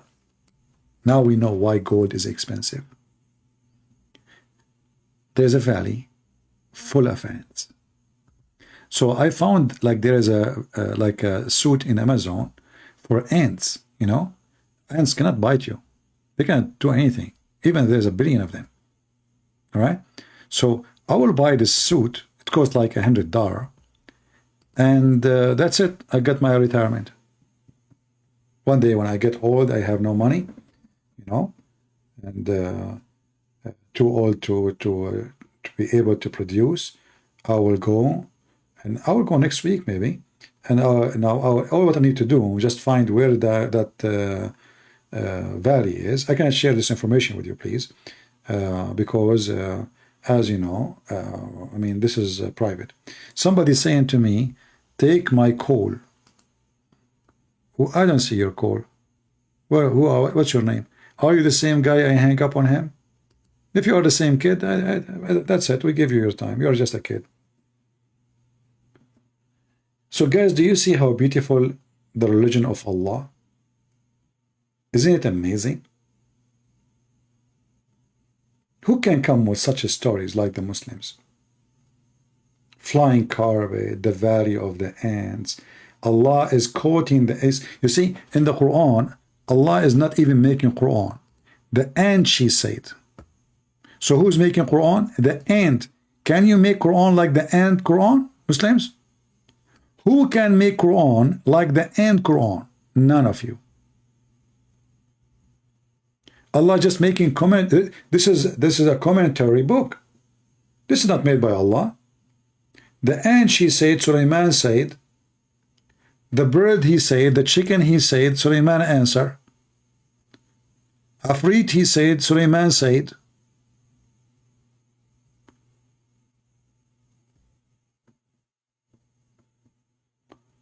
Take you with me? No, I'm selfish. I don't take you with me. And I will take the gold, and then maybe I will give you the address after, so you can take the silver. The valley, you know, where the, you know, and you know, the nice thing is it's a growing. So this is a story. Imagine when this is like thousands of years ago. So you can imagine how much gold grow during that time. It's like weed all over the place.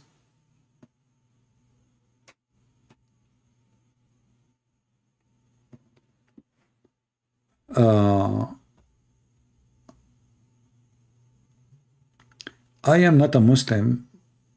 Okay. Why are hadith important? You claimed without it the Quran is empty. Can anyone explain? Yeah, because most of the Islamic rules is not in the Quran. Even their prayer, like the Quran says you pray 3 times. The hadith says you pray 5 times. So which one we take? The Muslim, they take what the hadith says, not what the Quran says. The Quran says you pray only 3 times, the 2 end of the day and the approach of the night.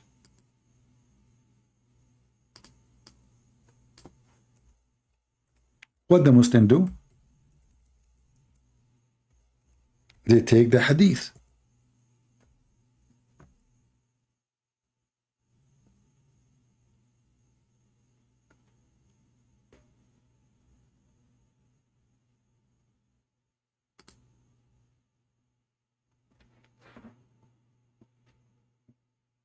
So which one is the religion of Islam is existing? It is in the hadith. The Quran says you do muta, which means you can still hire women for sex. Hadith says you don't. Which one the Muslims they do? So they stop following the Quran, they follow Muhammad. And the same goes for millions of things. They cannot say it's weak. If it's weak, why they follow it then? You know, and weak, by the way, is accepted. Weak does not mean it's rejected. Weak is a rank. Like, you know, when you go to the exam, you get A, B, C, D. You know? Even if it's D, it's not rejected. So when they say the hadith has ranks, this is about how many reporters confirm in it. That's all. The more the more reporters, the more the confirmation is authentic. However, You can get a lie confirmed by a million people, so who care? This is even a stupid method. Because if people agree upon something, like the Muslim, they say, the Christians agree that Jesus is God. And they say to you that all of them, they agree upon that. Okay, so, but still they say to you it's a lie. So how in their religion, they don't practice that? If all the Muslims agree in one hadith, if there is a proof that this is a correct one, no. Because all those hadith written more than 300 years after Muhammad. In fact, they don't even have the books for those hadith. You see, when the Muslim, they show you Al-Bukhari as an example. There's no book, it's called Al-Bukhari. It doesn't exist. This is a book. They claim that Al-Bukhari, he said that. So people came after, long after, and they say, he said that.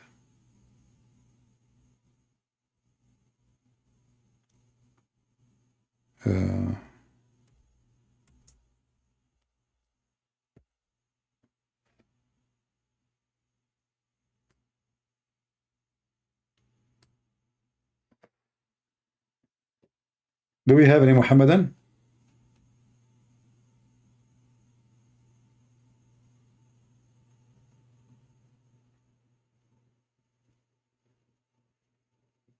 Anyone? Muhammad is a mentally ill man. I mean, look, even when he go around the Kaaba, look what he do. You know, like, what is that? What is this? And what is the point of going around the Kaaba like this? And what exactly you accomplish? This is how the Arab used to do, worshipping stones. They used to go around the stones 7 times. Muhammad, he does the same.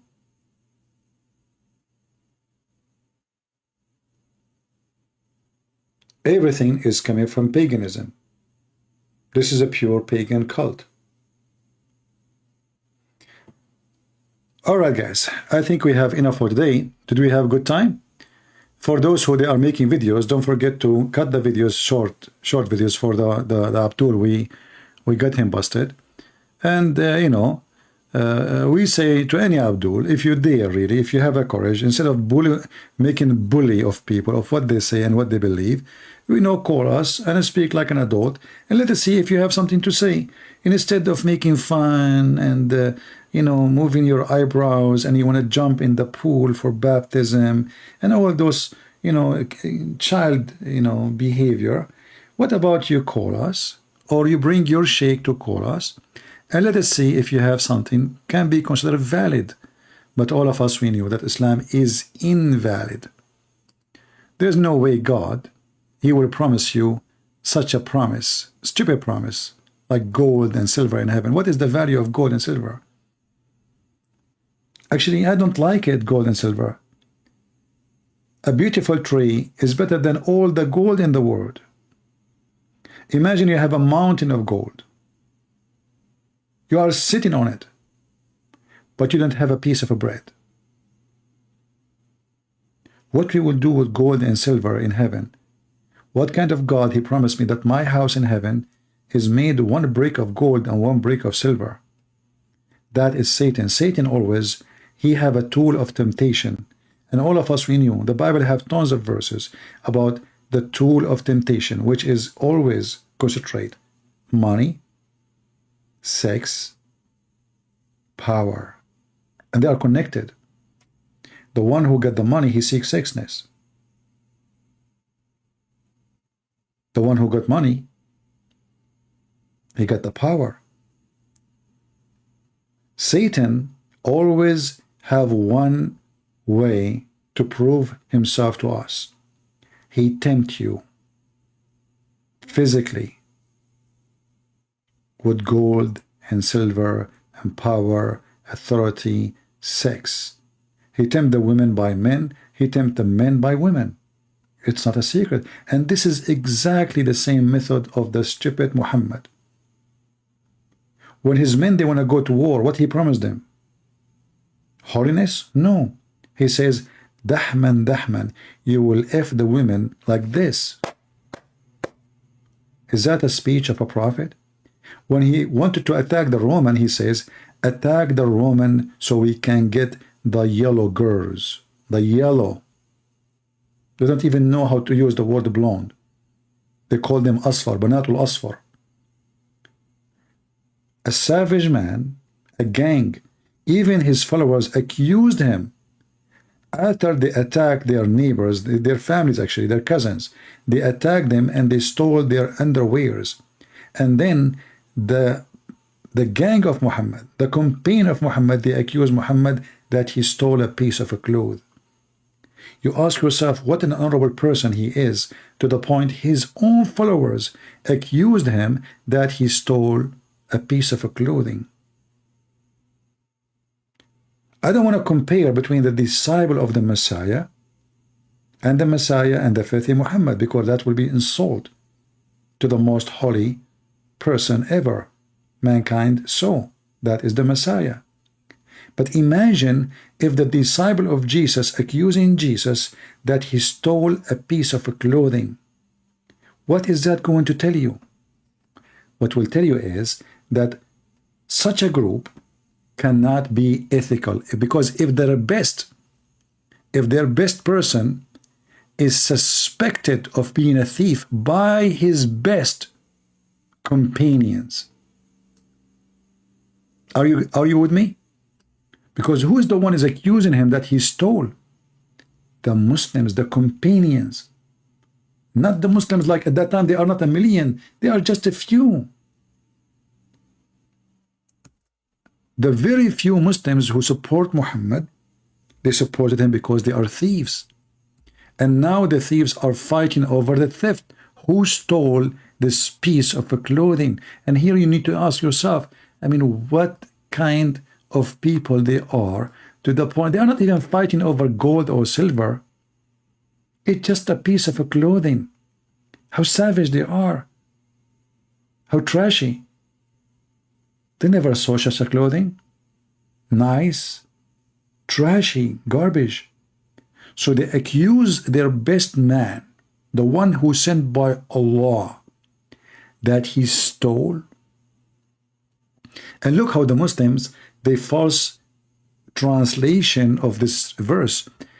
No prophet could ever be false in his trust. What trust? What false trust? What are you talking about? An yaghul, in Arabic it says, which means to be a thief. Change the translator.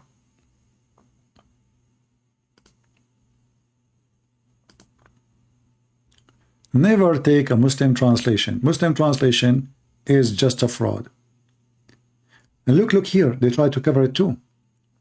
It is not of any prophet to take illegally a part of the booty. Look, see, they are trying to cover it. They don't say it's not for a prophet to be a thief.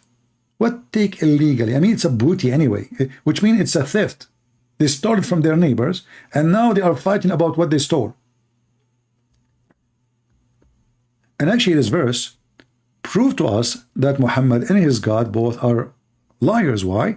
Because if they accuse Muhammad that he stole a piece of clothing, what about Allah? He tell us who is the one who took it, and that will solve the problem. Which means this verse confirmed that the one who took it is Muhammad.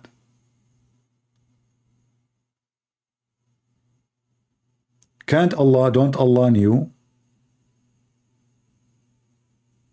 who took it?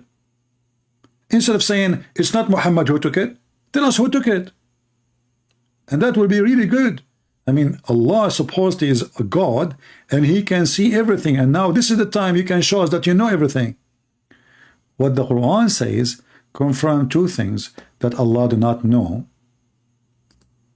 or Muhammad is the one who took it. He can't accuse anyone else, because then we go to his house, he have nothing. It is in the house of Muhammad. Otherwise, Allah, if he is God, he should say, go to the house of a Christian prince, open the drawer in the bedroom, the third drawer in the left, go there, you will see it. Huh? And you will notice all the translations try to avoid what the word yaghul mean. Yaghul mean thief. Only if you have garbage friends, they will accuse you, and you are the best of them, to be a thief. That means you are a thief. And they are thieves too. And as you see, they are fighting over the booty, which is nothing but a theft. They took it unjustly.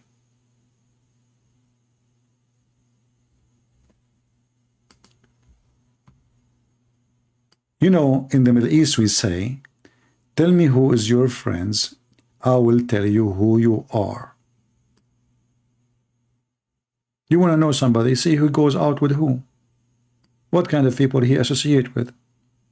If they are drug dealers, he will be a drug dealer. If they are gays and lesbian, he will be like them. If they are, preachers, he will be a preacher. I mean, why he associate with them? If they are dancers, he will be like dancing, obviously. So tell me who is your friends, I will tell you who you are. And let us look at the friends of Muhammad and the friends of the Messiah, if we can call them friends. And they will see, we cannot even see, we cannot say even the word different.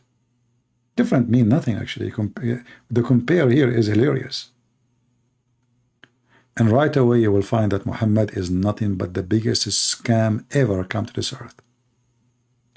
And those people, they are not only deceived, they are lying to themselves. All what they need to do, just open your books for 5 minutes, read your book, and you will see that your prophet is nothing but a scumbag. I mean, name one thing about this man is not evil and ugly. Sex with his children, sex with his own son wife, sex with the maid when the wife she was away. And there's nowhere in the Quran giving him license to have sex with the maid. The Quran gives him approval to rape women who they are captive of war, fighting over the booties, accused of theft, telling his son to keep his wife when he just came from the house, flirting with the wife. If his eyes fall into a woman, her husband must divorce her so the prophet can F her. All those description and many more is in the Quran. The best of the booty have to go to Muhammad. The fifth of the booty have to go to Muhammad. Muhammad do not need to pay dowry if you want to sleep with a woman. It's for free. Muhammad, no woman can after him sleep with other man. It's he own her. Muslim woman, she can, if her husband pass away, she can go and marry. No, Muhammad, he own you until you die. He is above even his own religion. Muhammad have his own rules, which is no rules. All the Muslims have rules. Muslim can have 4 wives. Muhammad, there's no limit. Muslim have to pay dowry if they want to rent a woman for sex. Muhammad, he take it for free. A Muslim is not allowed to go to the house of somebody and if he like her, take the wife. Muhammad, he can. And the man should give his wife immediately, as we showed you in Al-Qurtubi, the privilege number 10th. So always cult leaders, they share one thing. They want your money, your wife, and to be their slave. And that is exactly who is Muhammad. He used the name of his God to control them, but he is their God. Allah is just a tool to fool the Abdul. Thank you all for being here. May the Lord bless you. This is your brother Christian Prince who was serving you humbly for today. Don't forget to download the videos because soon I'm going to do a cleaning to my channel so we can keep it clean from the name of Muhammad. Take care.